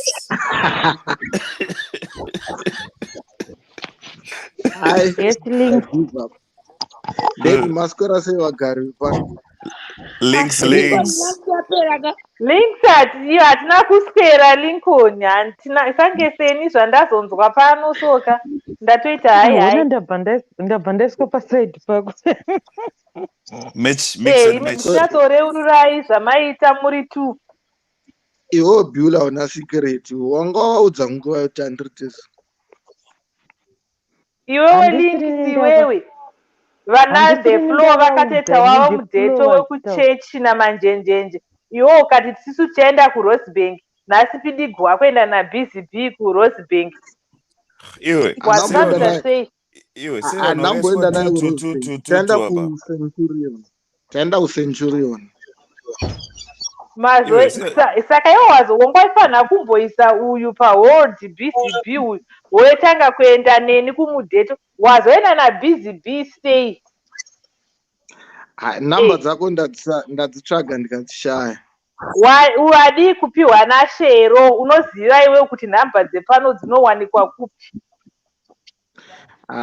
Wazviona Links ndatotsamwa. Zvino uya akatondiudza kapano ese naThe Floor vakati ndo zvatoitika. Shero akandipa namba. Shero akandipa namba rimwe. Saka mai ndikangoramba ndichikumbira manje. Akandipa namba Shero ndakaramba ndichikumbira zvozoneka. Anongokupa chete. Iwe usarwadziwe chiko chiri kunyanya kukurwadza. Ndatoremerwa kaBCB iwe. Links kunditi toenda paRosebank. Nhasi pidigwa akuenda kuCenturion. Azoenda kuCenturion newe sei? Isu takachenda kuRosebank. Ana The Floor vakatoenda kwavo namanjenjenje kuchechi. Hatina kuzoenda uchinzwa kuti vakaparidza vhesi dzipi. But vakatoenda. Links neni kuRosebank. Akuenda newe kuCenturion. BCB naLincoln ende waita basa wauya. Yezo Shero aripo, The Floor aripo, Ramba katinzwa. Ende ye BCB wachatodaira kati taenda. Iwo wakuda kuvharavhara. Koni ndambovharavhara. Hauna kuvhara saka kutobvuma. Saka ini wanofanira kutanga kuenda nenishe iwewe ningirikini Link. Wazotanga kuenda naBCB sei? nditiri boa ndisati wagariswa dare vakuru. Vakuru varipo, vakuru vedare varipo. Gariswa dare ngoma. Makumukira kutoenda kuRest Bank, kuenda kuSentureni usati kwatofu. kulunch nevamwe vanhu.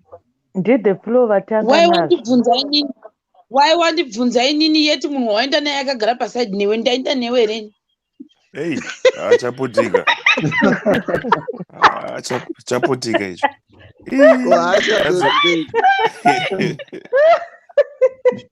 Daira Lincoln, daira.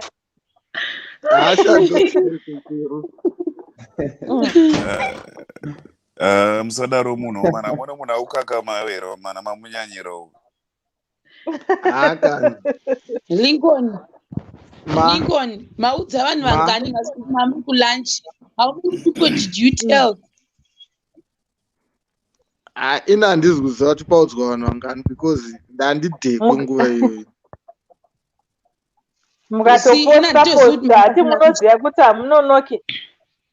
Ina namboposta ina nditoziva kuti maenda kulunch, handisi kuzviziva kuti maenda kulunch. Ndiri kutozvinzwa izvozvi ipapa. Izvozvi kutaura kutaka ndopandozviziva kuti maenda kulunch handinoziva. Atanga nenyaya yelunch ndiani ngauye pano. I don't know. I can't answer that. Pictures. You guys imamboudza kuti maenda kulunch. Ina hapana munhu wanamboudza. Inzwa Lincoln. Saka zvinozi pakati pedu pane muprofita apa, paita prophet naprofetess pakati pedu ipapa. Iwe Lincoln usazvinetse nekupindura vanhu. We don't owe anyone any explanation. Iwe. Mugare mazive. Matiudzirei. Mambotiudzirei.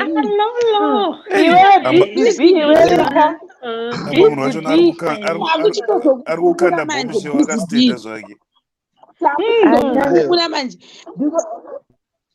Munhu atanga nenyaya idite flow. Ndiri kutsvaga munhu atanga nenyaya iyoyi auya nayo panapa because yaitika kumastreet saka kuti yazosvika pano. Vamamboudza kumastreet kwamamboenda ndivanani.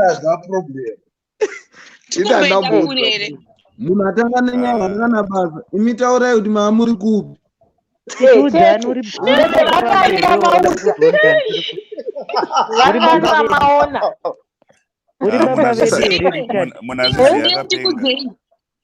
Lincoln, mendikuudza chokwadi vanhu vari kuti vakuudza chokwadi vesava. Chokwadi chatika ndechekuti Busy B uyu apinda palive ndobva atanga kupiwa munhu apiwa Richard varamba Richard as usual aramba Richard pepe ndobva atati imi mukutondiwesera nguva ndanditori kulunch nhasi maLincoln uyu kuti utoramba Richard bo Richard hande kumugeto weduwo saka Richard kwati kutete ikokuka tiri kutozoenda kumugeto wedu muna June because ende wedu unenge wakapeka because kuchinja ka3 but why the floor hana zvataura busy bell kunyeba the floor hana kana wedza ataura ina hana wedza ndataura vanhu vese tikutoshamisika muchitotaura izvozvi kutaura mukutoita kudai which is noise. My Jolicity mafaira ndichaona chimunyanya yacho toipedza mangwana. Iwe precious udoti precious haunanzi take cover ikokwewo kuti precious uda kuti chiyongo sipo ndachitiza neupenyu saka nyaya achiri kutaura nenyaya yaJolicity kuti Jolicity ora pakaipa aita jealous ndiani ko aisi jealous Jolicity Musa Abdul Karim makuda spoiler mudeto wangu aiwa usikutosimaliwa mudeto ini ndotokusapota indoya kuzotora maphotos ende ine chibatana na Tano Washi makuda ndipuwa Inini hangu mashoko angu ekupedzisira panyaya iyi. Hauna mashoko ekupedzesera. Hauna mashoko ekupedzesera. You can't have the last words. We are part of the thing, Chamwan. Because you chivhaira wakatadanzi tadla nyama makambona vanhu vachidya nyama imi. Ukataurawo kuti makachena vanzi vazamina kwataendawo kune mashedhi. Hanzi tachisipaka.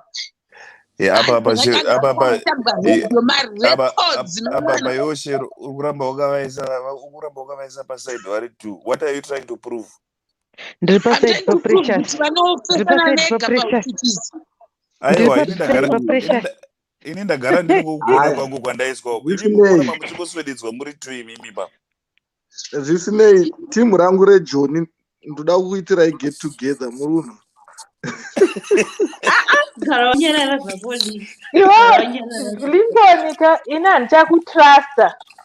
Lincoln pakamboti hetai hanzi wakati kuchaitwa chii rwendo rweMashemarians nhasi pidigo kuswera mangwana unenge wane rimwe statement. Apa inini kutadza kuenda kumudheto neni wakunotakura naBusy B kasini ndini ndakatanga. Lincoln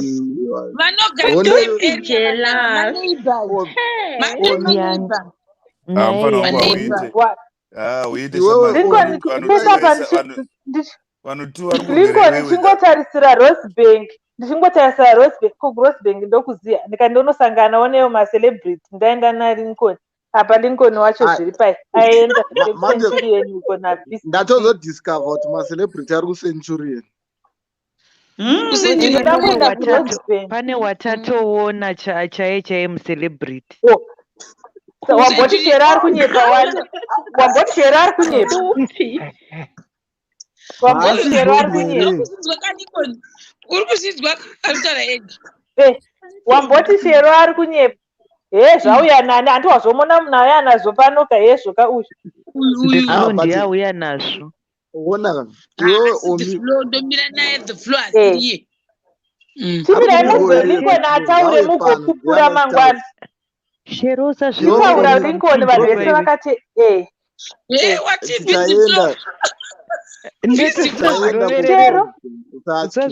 Shero imbonyararai muzopupurira mangwana. Wati Lincoln taura vanhu vese vateerera. Tichaenda kuRosebank aimbomuka yakatuta usatye. Toenda. Kana kuMelrose. Izvo ndozonzwa ndawakuti waenda naStenville. Ndikachilazi kacho kakarohwa naBusy B akakapenga. Apa kaita kumedza serious.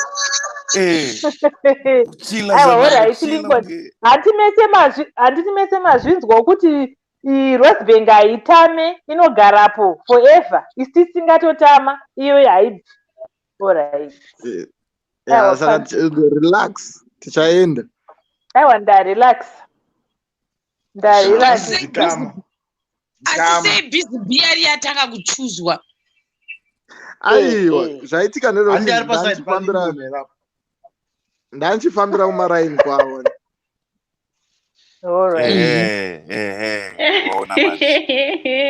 Ungwaifambira kumaraini kwavo bva zvazodii. Ndova ndambata ndovandamufonera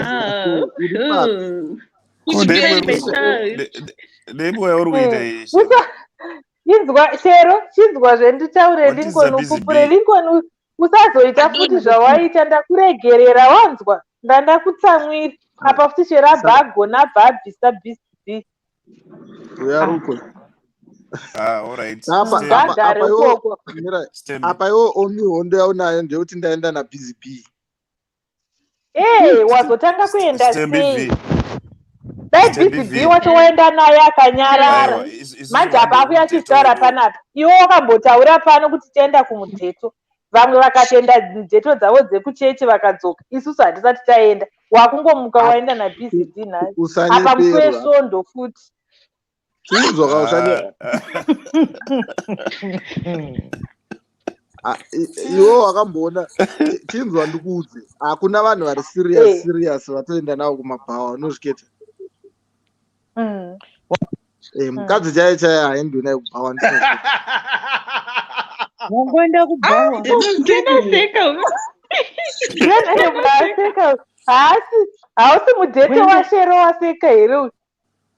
Waenda nani kubhawa naiwe?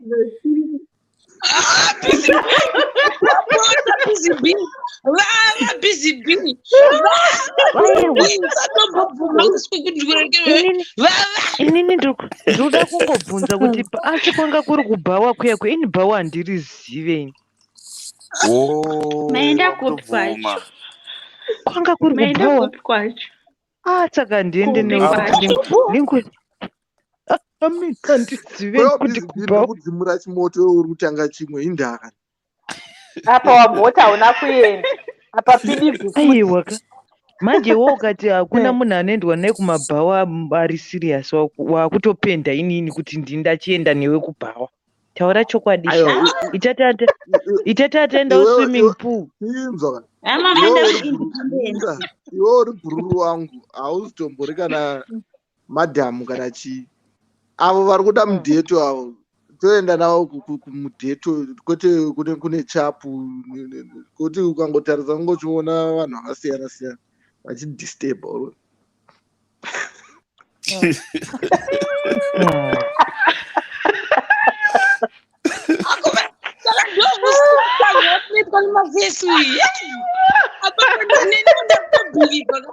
ndakutobhiliva kuti BZB haasi chinhu because waendwa naye kubhawa. BZB like itop shata rangu nogona kuenda naye chero kupi kwandada handina kana problem cause ndechitoona handine mumwe wangu apa but zvasiyana kana Chero nyarara ichazva Richard. Chero ichazva Richard please. Yo ndogona kuenda naye. Anyway kwawada ndoenda newe. Manje chinonetsa pana Shero manje ka padzoka poita vanhu vaviri panoti Richard papazoti Jolesi City zvino manje tichazvifambisa sei? Aiwa atari kuenda naRichard. Richard apiwa chimuti. BZB akachisondesa Richard kati Richard handewe kulunch. Richobata nechimoko chake chatakamupa takamupa chimoko nenyama. Nyama ipiko kamadya nhasi iwe seuri kuita hasha iwo links seuri kuda kuita hasha pakangotaurwa zvenyama uri kubva wakwidza voice chii madya mukake tatainga mukaka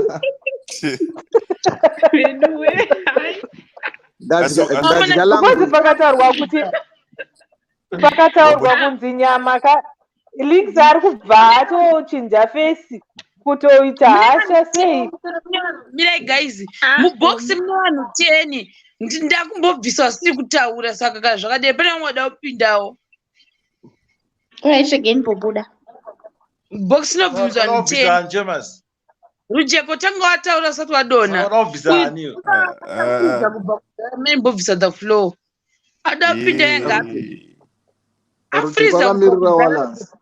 If it in Rujeko wakagarireko murimi. Toda kuona vanhu, toda kuvaona.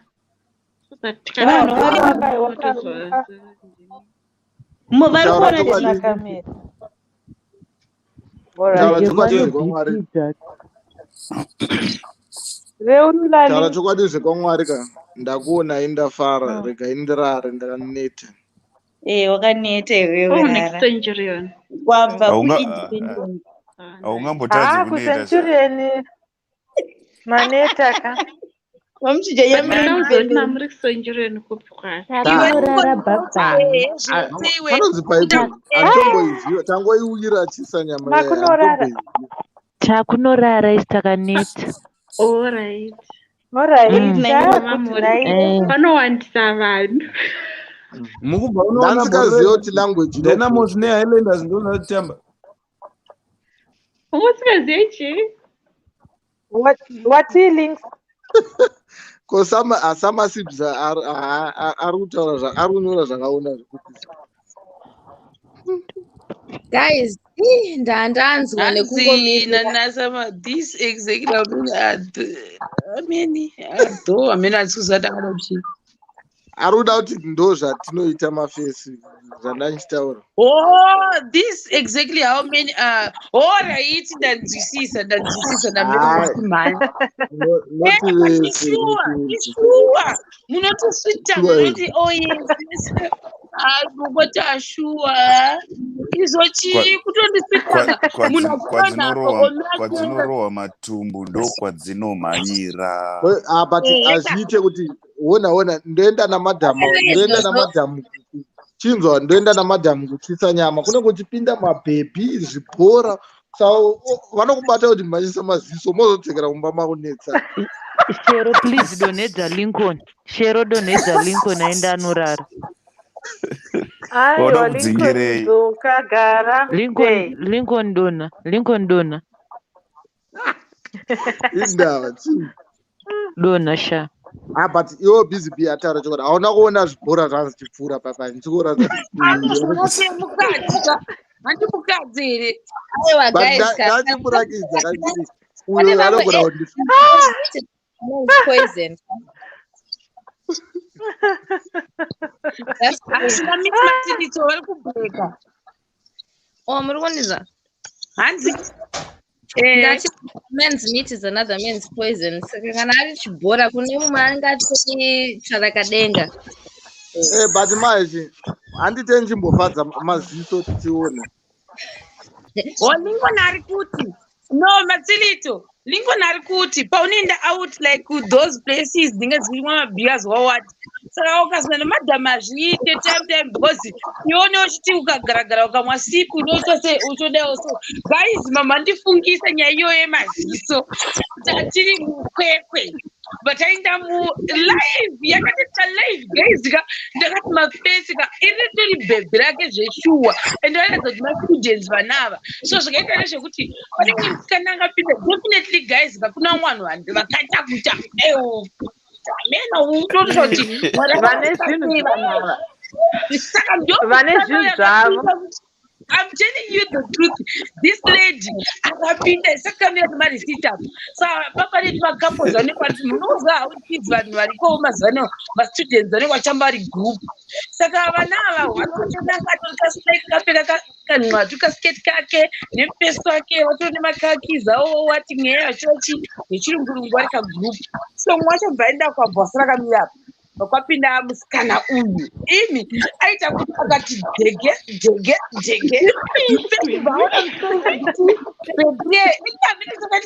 rangotasa pangwara nditi bhebhi ratasa mupesi kudai so guys papoka nyange uri munhu waitongomuteso munhu uyu munhu watoteso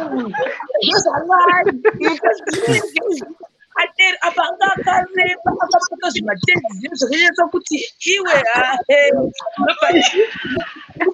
kubuda manje ndopakazondinakidza mfenzi aida kuramba achitaka bhebhi iri ndobva ataka kutanga kuhaga bhebhi rake achiri haga achipinda apa achitendeuka mbaamuhaga kadai apa aitonaka hagari kuenda iwe bhebhirika ndo anga ndakaguma ndaseka gedheri mufacebook nayaso zvazvada kuita atangesa tesa bhebhi iri kusikaenda but ashoti ori testa sei because ane bhebhi rake ndobataka kumuhaga so achimisa umumu apedza so achimutenderedza kuti bhebhi sete sei risafesaona kuti ari kuona uyu amanaka bhebhi irika rakazobudiswa muhagi rakakona musana uyu guys. I'm telling you. Imagine. Because whoa, I'm making my face nice.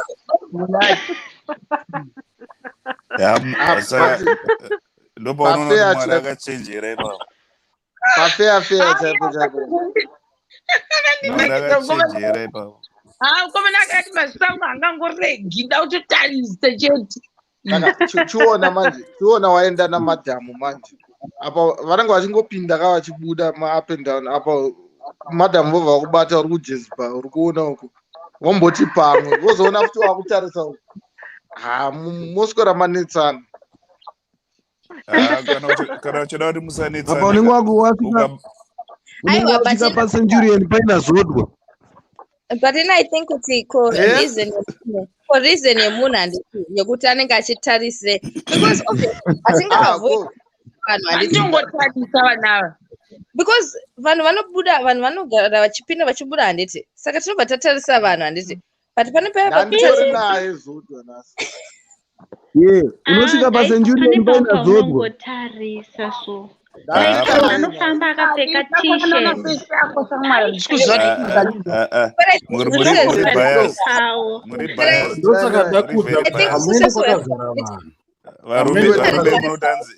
varume tinotarisa ko imimi vanhu vechikadzi imimi vasikaaitatitarisisu vakadzi kashoma because vakadzi vanonyara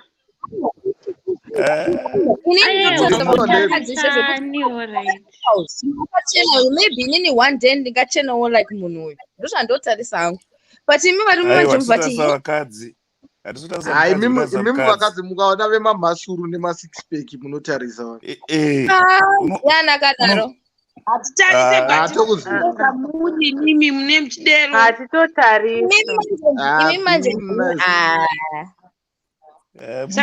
varume mazisava zvinotobohwa izvozvo zvinotobohwa because iwewo unenge wapedza 2 hours udazamaka lipistiki umwe munhu obva ati simboendereiko kune distraction ndakuudzai kuti hamungoende kune vanhu vakawanda munoenda kumachisport iwoinda uchifanira kuwanda vanga vari right flow hanzwana nepublic anongoda kuwanda zvinhu zvake zvese ndezvichiwande hazvichiwande kupay attention havadi kudistebwa uya nemunhu wako waende munhu wake tinyatsoona kuti anodada naye here wauda kuonera vanhu muzvikona kona ndoda approval from the general public here unoda place yekuti ukatarisa maifana so unoona earring kuti risi rered nderemeruni waibada zvazochatoda face havana kuti 2 minutes pane chipfuvura ndichapfuura paita fight padzapa uita noise aiwa hatidi aiwa but the floor vari right iwewo kana uchida maifana wako wauchinyara kuenda navo pane vanhu wai uchinyara kuenda navo pane vanhu kuti vanenge vaida kunyazovapa attention vada kunyazovapa attention saka iye hazvitrust ugobata rokuti roko rwenhasi ruri kupenyera mafuta api amunozora wotodzwa mafuta unga usingazivi kuti baimfanana nemafuta manyiwa waibata manje makagara kuKFC zvikanzwike izvozvo hazvinzwike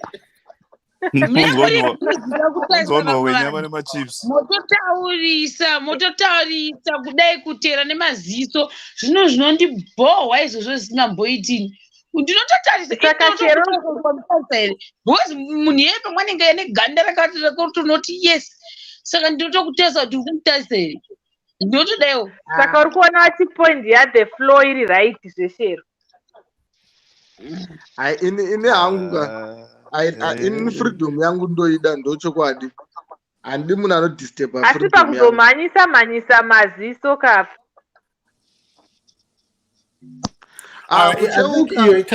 icharacter flow yemunhu I think zvamweni because kana une chimoko chaunolava une face choro kwana munhu akanaka seka unofanira kungofira mukadzi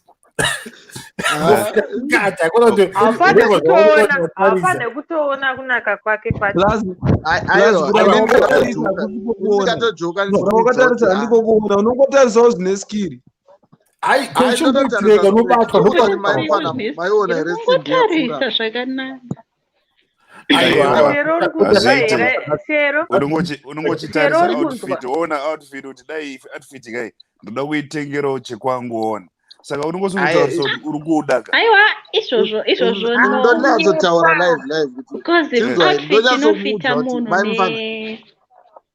yake not kuti zvona munhu wese anofitwa neoutfit iyoyo because inini body structure yangu yakasiyana nemunhu ari kuona neoutfit saka zvosiyana tinotenga size yako kabut ine same outfit iyoyo zvakasiyana madesign but kana ndichida kukuona wewe wakapfeka outfit iyoyo because ndenaona kuti ai Papa, yay. Saka ndambozviona pauri Is it about outfit here kana kupombeka kunenge wakaita bot? Outfit it's haina not basa. about that. Dzimwe iskiri yamana pane mumwe munhu wekuti even ane miri ane bhodhi ribo ukamupfekedza hazvisi pake pane kaskiri kamwe kadhati kaya kanongodiwa. Saka ini ndichifamba namai mufana ndikangoona simbi yakanaka chete ndina mai mufana ndingoudza kuti uri kuona sei togona kudanana nemunhu tova tadanana 3-3 apa ndenchitojoka ndichitotarisa hanzi katatsirikutamirichiwa mukati ndiri kukuudza It's a lie. No. But inini pandienda nachero You have to respect your richo usati nyepere ausati waona chimbomira sure ndikatoenda nachero handitombochoka kana ka1 iwe inenge ndata effort yekuchinja 3 times iwe kutsvaga wig kutsvaga zvese at the end of the day ndokuona uchibwairisa maziso ako achiteera munhu ini ndinototiza newe chete. vanhu vashe good night ndokudai mese murare zvakanaka.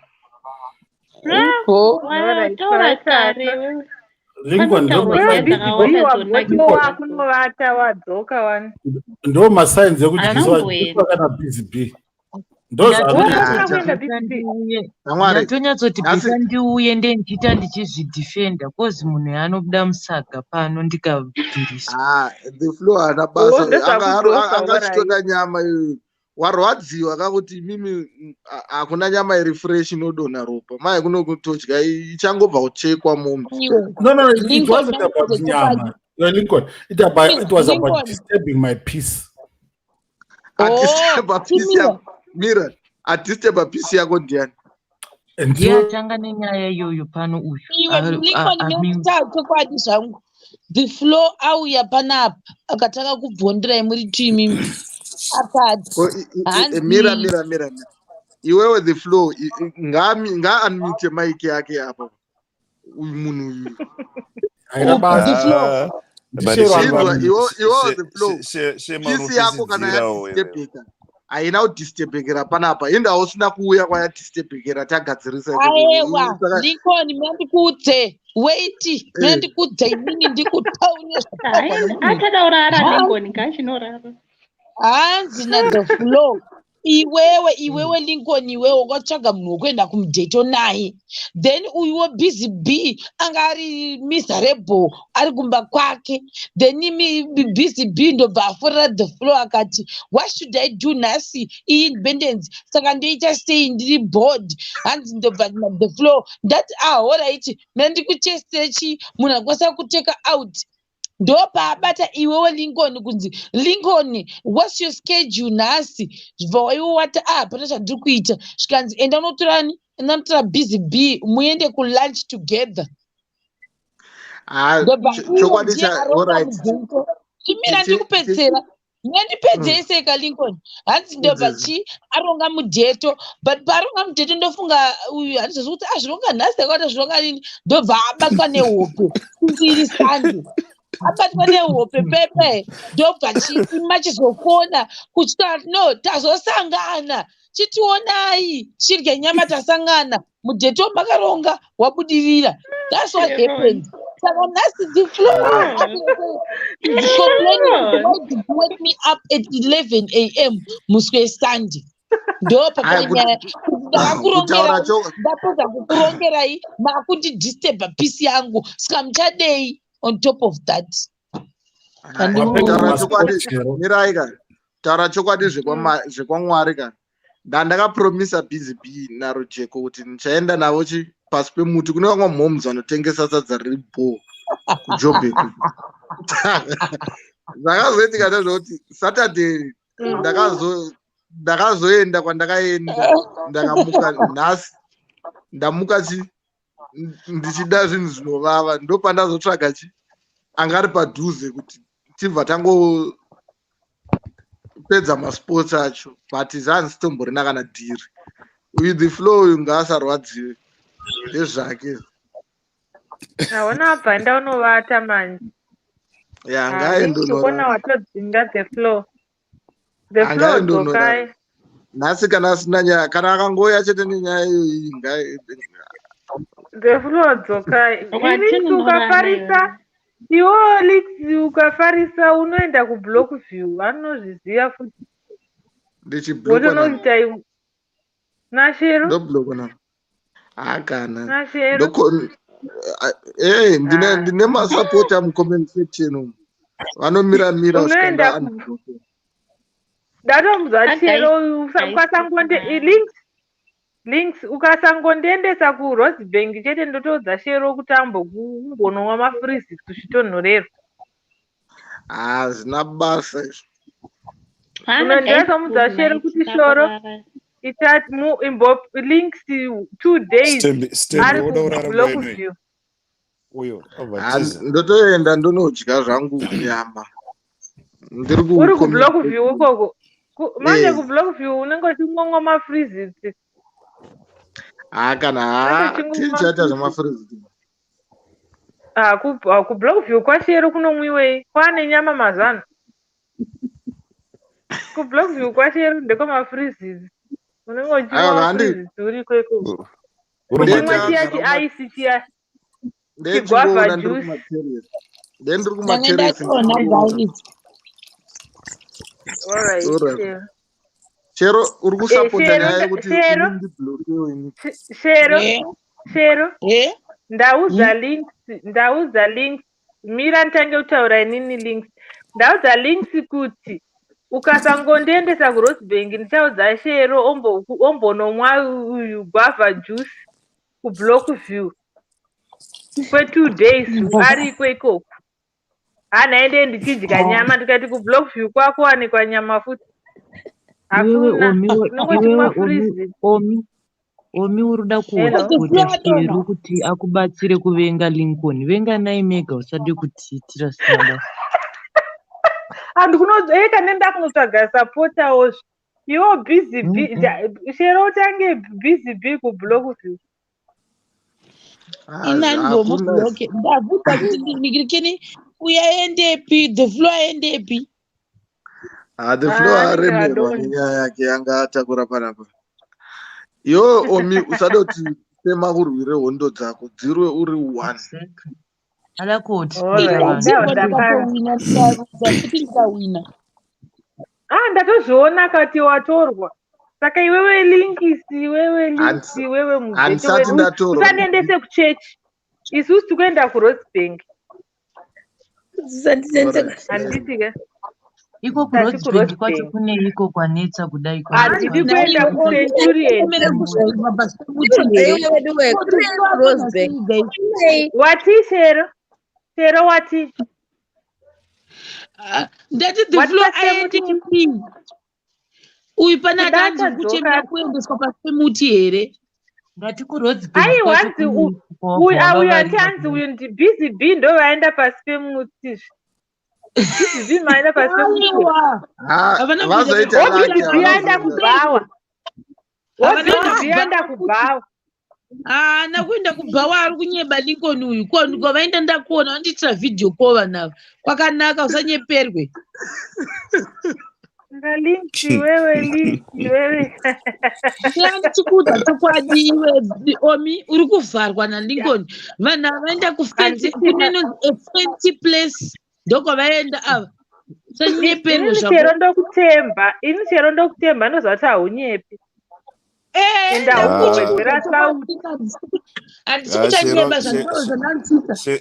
Shero akakutsemura unosara wakapererwa.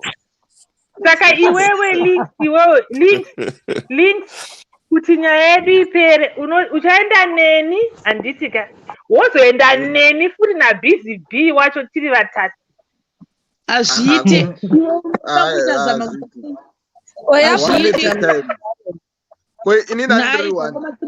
Iwe mungaita kuti kundonota mujeto muri kuti zvaita sei?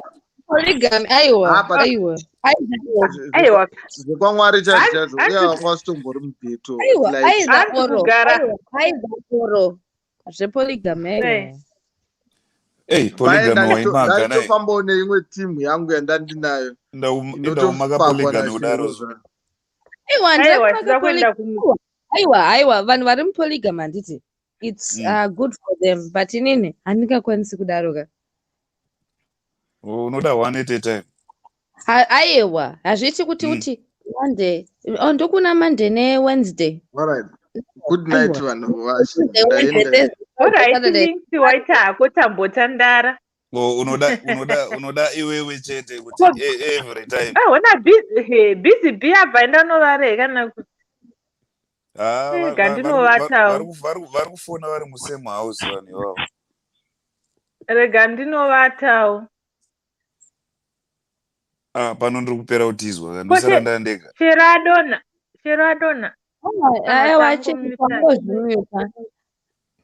Aiwa, isusu tiri pano tiri kuchandoka tichitakamuka. Asi kuchiri kuseni. Isusu wedweka ini time dzatomira ndokaza wedweka good night. Good night guys. Miwa kuenda kupi futi? Kokubasa kamangwana Monday kai. Ndatotsamwa zvenhasi ndotovata neboots nezvaitwa naLinks na BCB. Zvatondibata. Nhasi torara neshangu. Zvinowanikwa siyana navo. Sister Omi, I'm going to use that one. Kuti ndiri kurara neshangu, wandirwadzisa nhasi ndiri kurara neshangu. Kurara nadzo chaizvo. From now on kuti wanyatsa kundirwadza.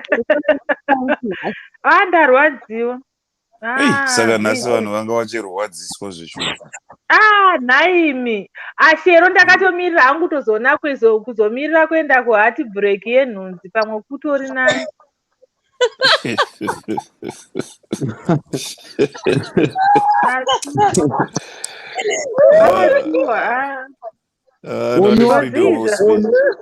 Wakuda bhudhi venhunzi futi vai? Naishero bhudhi venhunzi vakachata here. Hakuna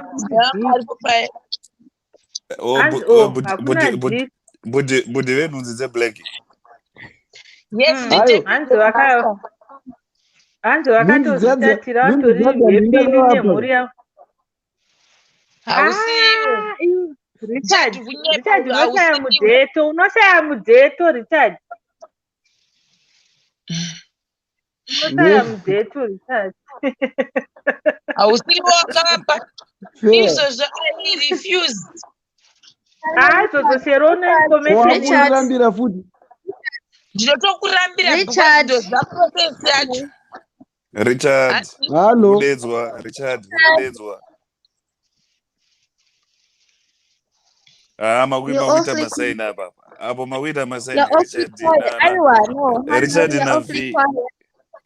Richard, you're awfully quiet. You're right. Hanzi? Richard, you're awfully quiet. Why? Don't vunzwa. Awfully. I'm not quiet. I'm here. I couldn't hear you. I'm right here. Alright, where are you? Yeah. What are you saying? Shero ngwarira apa Richard. Uchoje kuti mudheto unogona kuenda kuna misi manhingirikini masiliso. Why changing the accent? Because attack yakuitwa payakapenga. I'm just talking to Richard. Richard, hi. Hi, Richard. All right. I'm fine. And you? How are you? Hi. Hey.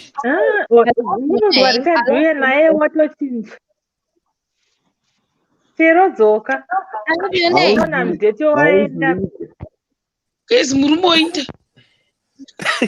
Ndozviona kuti uchonjere kuzotadza kutoenda kumudheto wacho ukazongochemawo neni zvandaitwa naLincoln.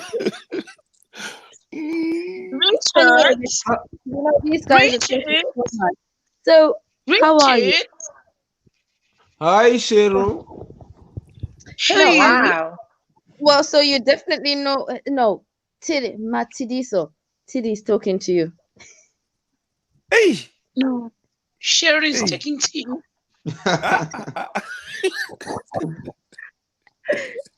Richard akaona uyo ari kuti ari chekwi Instagram face Instagram.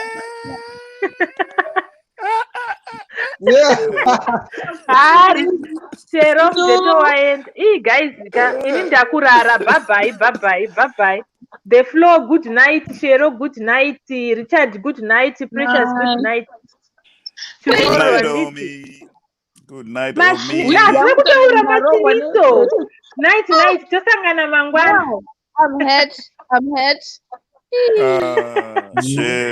Bye. Night, Mativiso. Bye. The floor ndati good night. Musazotanda kuoneka. So sorry ndandipa phone chakupedza phone. Night guys. Hanzi sisi Chero ndakangwarira ona munhu ndosaka usingaenso kumadate wakangopuza. Taura henyu the floor. Ndiri kutozvionazve ndinonyanya kungoita porridge. Saka Chero uri kubata tibvudzi chakuda ndifile jealous man. No. Chero ndabona wabvisa head. Tatopa madhombo. Adzokera See, hold on, Richard. Inini pandinodzoka nevhevhe mukadzi anochinja face. Beyonce doesn't even have any shema. Okay. Chero wauya wakuslayawo futi. Richard, haunambokomplimenta chigelizi wewe. Richard haunambokomplimenta musikana akangotarisa. Ukonere kuti Chero musoro wachinja uyo musoro waChero. No, she's always been the same, but it's only when she puts the hair, it's like, oh, do you know what? Oh, nice. But you know, in I wear a wig. Yeah, it's a wig. Yes, Chero wanopfekawo yake wig. One day you'll be embarrassed because vhudzi rangu rakareba. Aiwa, urutaura zvenyambo kani. Someone was showing me an Instagram face. YouTube for the rest of my life. Mwana wangu manje anenge achiona mama achibvisa wig vachiona tuvhu. Uyaita Instagram face indota Snapchat. Inzwaiwe miss. Aiwa, one day when we're ready to show our natural faces and our natural hair, I can do that. But I can only do it when I've had the natural products through my hair. Because kana vhudzi rangu kandakarana nhasi ndorara mangwana ndakapfeka wig, you won't know. Metika, you'll be thinking kuti munhu anotopenga. All right. Hey, look at ndakuziva wai omasiwa. Unofanira kuita zvekutaura. Kaka, ati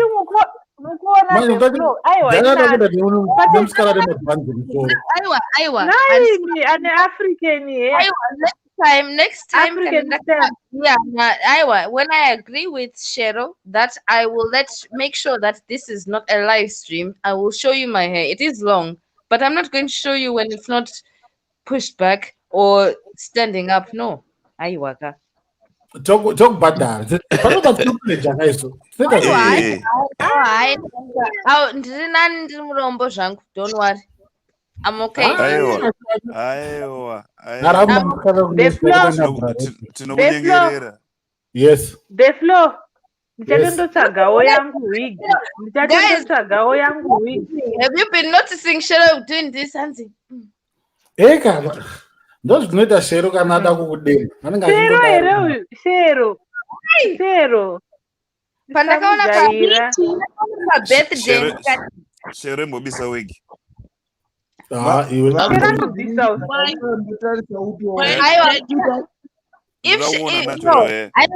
She won't do that, and I won't do that myself as well.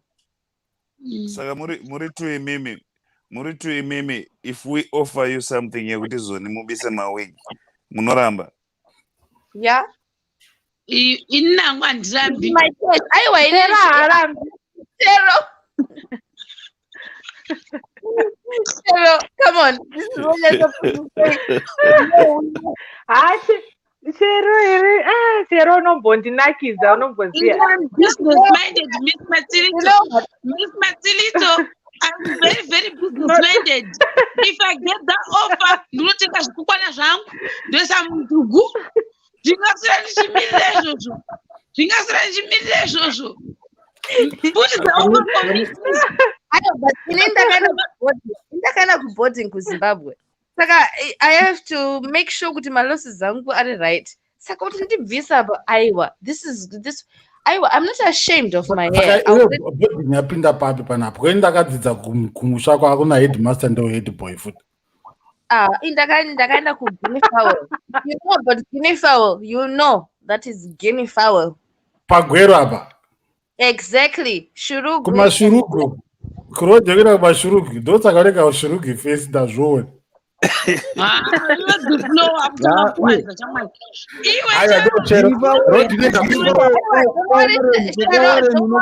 Aiwa, shurugu face yakaita sei? Because isusu tisitaiti zvamabarracks. Tiudzeka imimika. Ndasherodzora mabreak ndadzora ndaisa end break. Wakadzidza kwaWarren here. KwaWarren ndekwani? Yeka guinea fowl handiri uko aiwa but in Mati antu ndotofunga tuya kusabhutsu yake pakamera ndazoona kuti jini.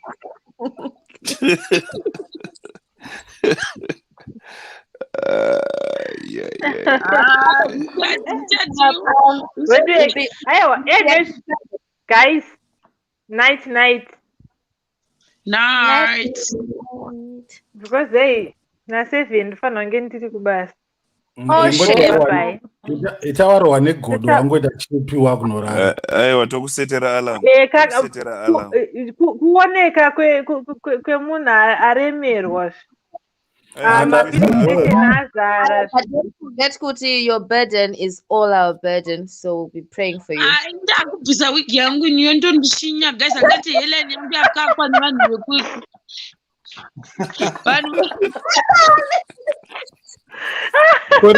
Richard urikeza chimoko chibvisa wigi safe.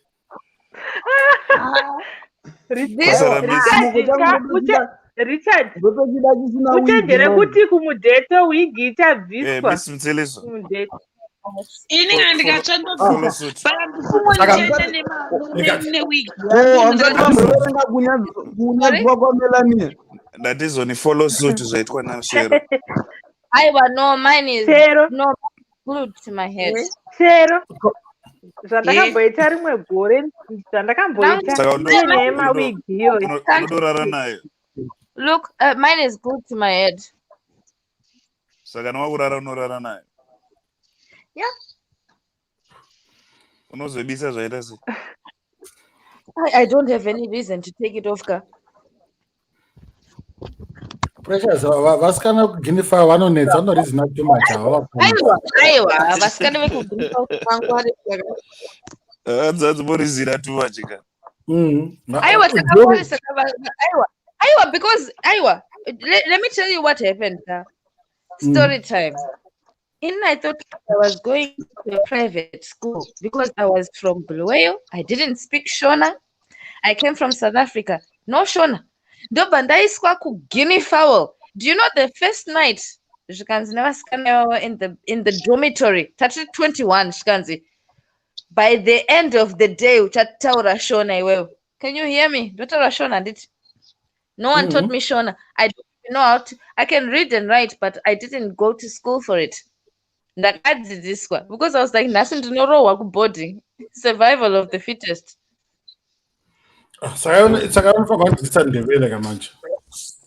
Exactly. Ndosaka ndichifarira Shero because I know what it feels like. Kuti unenge utorika, we call it sprocket. Sprocket. Shero anenge afreeze. Ndada kudza madam Shero kuti ndida kudzidziswa ndewere pana. Ndebele. Okay, what do you want to know? No swear words though, because I can teach you normal, but no swear words, because No, I know. I in the serious heart attack. Heart attack and swear words. Inongoya zvakadaro. Oh, but we don't want to talk about car heart attacks because, oh my God, that's scary. Okay. Ngaifuzwa Saka ausaka namudheto here ndokutsvagira mudheto muLeicester. Aiwa, haina hangu ndiri right zvangu because How do we know kuti uri right? Can you explain kuti right hwako hwakamira sei? Go deeper. I very much love running my own charity, and I love spending time with my child, and I get along with my child's father. And I know kuti manje mazimba manje mema kuti oh manje anenge ane umwe munhu blah blah blah, but it's part of life. It doesn't matter. Just because you can't be together. You can't be parents. Hey, I love to network. I love to make friends, but I'm not at the point where I want to date anyone because, you know, hatisi dating yekuva ine item. Mudheto having fun, that's it. But what is having fun? Having fun means that I'm just going to spend a couple of more years of my lives or weeks, months, no, days, weeks, months of just what having fun. What is having fun? What is that definition? Having fun zvokuti wasangana na precious mungoenda for a meal munyeperana ikoko moseka, that's it. What's the point in that? Kungodya nyama. Kuona handiti ndingoti iwe takazoziva ndakakuzira pashema makutotaura nyaya makubuda makutaura life kuti okay zviri sei uri boa ndiri boa uri sei upei handi waibata nezuro takazoenda kunodya nyama friendship I am really good with that, but in manje I'm an introvert really. It's probably the problem urungopa too much my excuses. What do you mean too much? Arupina mu defensive mode. Urupina mu defensive mode. I'm an introvert. Ayo, isakoti azvina basa. Vaunobudira ipapo ndo patinoita zvozvo. Right. Okay. So your advice to me is what? Ndikuti pacho pachabudira ndo pada tiende kumudheto, have fun. Amene muri tea, muri kananzi coffee, cappuccino, kati I don't know, bute, Madison. No, anyway, I'm all for what somebody says. You know what? I like to have a cup of tea, a coffee with somebody. But to be honest with you, to be able to say Kutinasi, I'm going to go on a date with someone. My mother has been the only one who's tried to set me up on dates. That's how bad it is. Isisto zvikadzirisa bidhi nemunonzi panobhita. But it's not a problem for me. I don't think it's a problem for me. I love my own company. I love my own company. Isusu hatitomboramba zvaruti hatitoteerera. We're not dismissing what you're saying. Another version of you. Probably haven't discovered that version of yourself.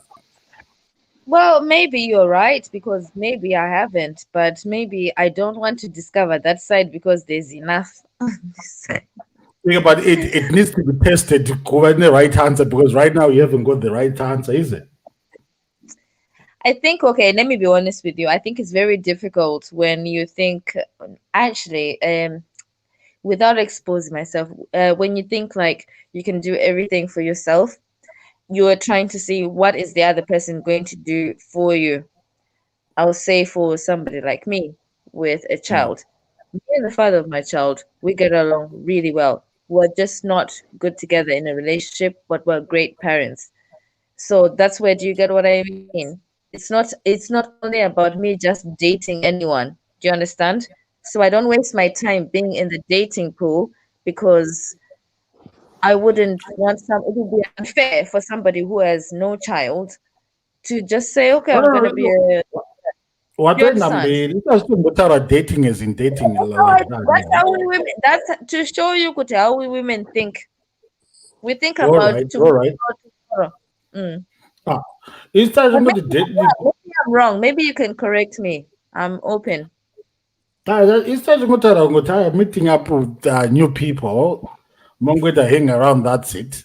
whenever you're free, nothing else. For me, Maybe it's you like, talk about what is our common ground? business, you talk about life, you talk about something Hmm? tangible. Okay, yeah. Okay, yeah, that I agree with. But does everybody really on social media, in the social circles, really want to meet you to know about what your substance is or who you are at that moment? No, as an individual, you have to pick whether you click or you don't. So it's a long process. But how do I do that with not bringing prejudice to other people? Do you get where? That's why I No, decided not to even. we are prejudiced towards other people, but you have to get to know them better until you say, okay, we click. You know what I mean?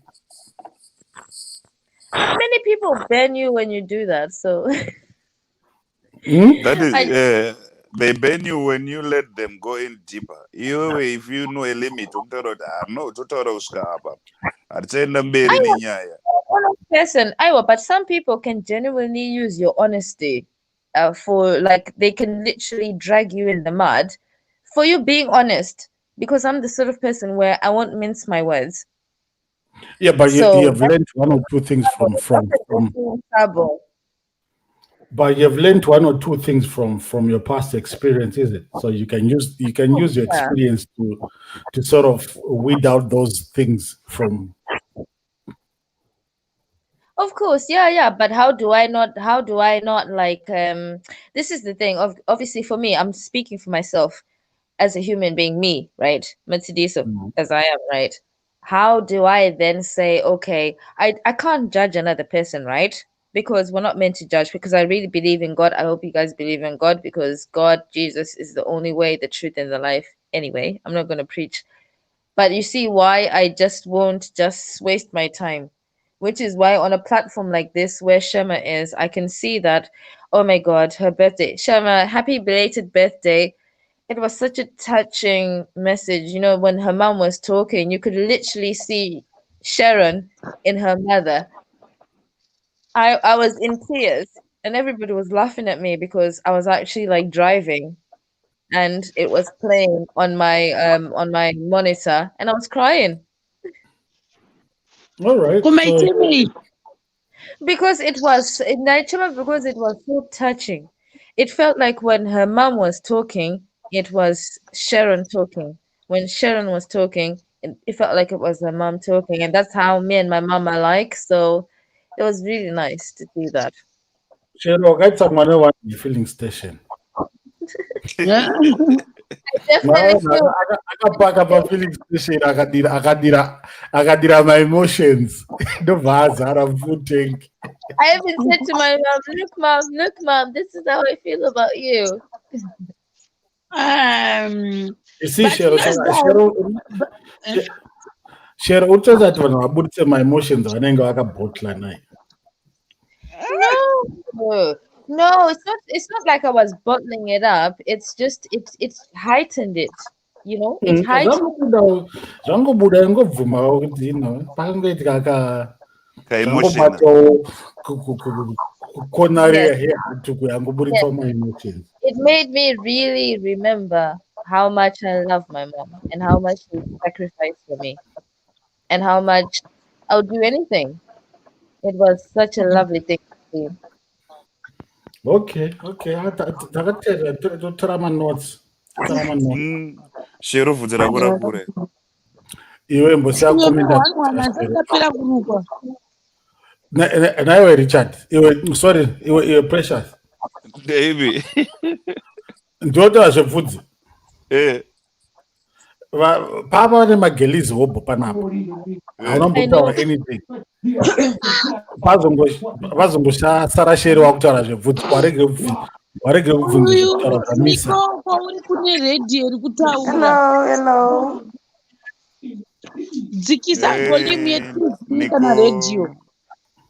Niko, dzikisa volume yeTV. Kune TV Niko. Do you know what? That's exactly what I'm doing. I connected my phone to the TV, and then I could not hear, and it's a mess. Munobvungidzwa netechnology. Muchinyanya kuita technology. Tenga masiku 110. You know what? I actually film media and cultural studies. I do not own an iPhone. Yes, Sharon. You say ndiri wena nhasi ndimbori kumba kwangu ka ndiri kuzviona kuti nhasi environment yachinja zvenyu. Yeah, environment yachinja too much. Nhasi munhu akumba ka anosana pasaidi. Machiliso, she's there today. Hi. Saka initeni singamuzive mangi. Ndangomona. It's good to see you guys. It's good to see you. Actually, today's my first back on today. Nai miss matele so manga muri kupi na ndikuzive. Kumateres. But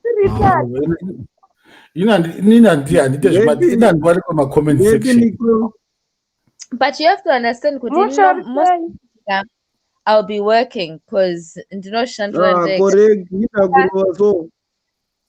Unoshandira wega. Kaudu kushandira vamwe.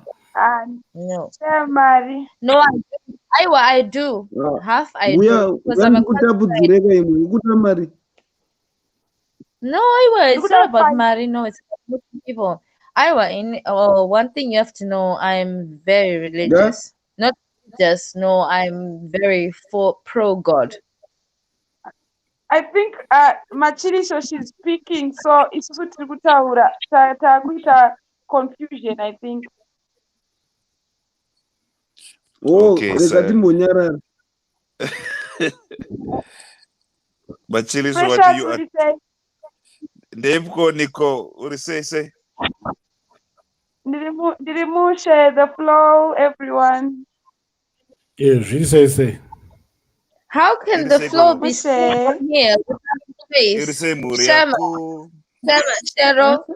this is not hey, muri yangu nasi ndinayo, nasi muri yangu ndinayo yakapfeka mask. Ndikuona ka mask green iwe.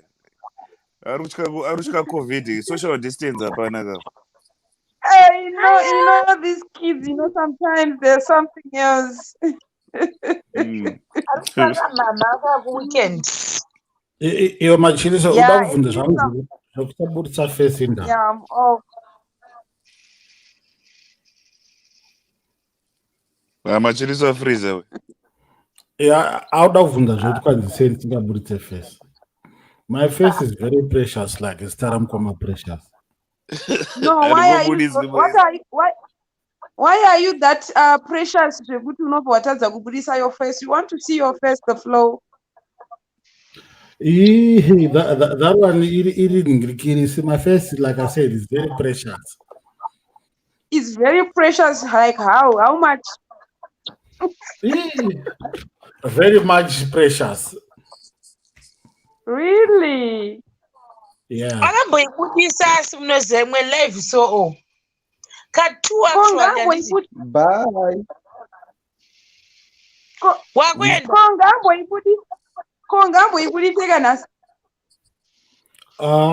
Kuti zvaita sei? Hapana katida kuona the flow. Munofanirwa mune kadhati murumu ndokuti ndiburitse. Munogona kubudisa face ndi Sister Eunice Budi Benson na uya achichovera anonzani komia vanhu ndaida kutorescue shero anozati murume wese kana ari murudo anomboita stupid. Saka ndozvandakaita ndikati ngaringodaridza ustupid hwangu ndinyatsotaridza vanhu vada kundidherera panapa nashero wangu ndivataridza kuti murudo.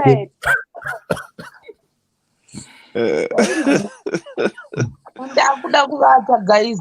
Hauzivi kuti kana uchida kungopinda murudo hauzivi kuita kuti kuva ustupid kwakaita sei. Unogona ngori umhanya bani.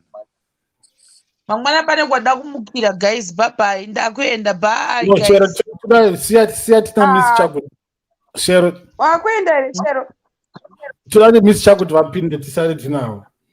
Please. Miss Atlito, but vadona manje sikamendi zame kuisa link. Okay. Adona, andisikuzati afreeza sei. Tinawatsvagira muteto. Mendisendikachona vakasapinda in 2 minutes ndobva ndadona hangu. Hapana kupa tapanzwa. Saka naye Miss Nicole. Mamuchidhasi mukumba kwenye pambira pamene muchikwata kumaraini. Aiwa anoshanda akasanda out. Ndinoita stay in kubasa kwangu saka ndine nchimbokwesha machembere musana. Okay. Tafuta pamene muchikwata. Nemucovid vanari kukwata zvakasimba futi kava tombonyari. Nhasi ndanga ndiri kutokwata, nhasi papa ndiri kukwata saka nhasi so ndinenge ndiri malevels. Okay. Miss Matswaona guys. Kana vasiri kubatika yafaka road. Okay, Miss Nicole, the floor, Richard, Shema. Good night, guys. Saka vanhu vese makutoenda.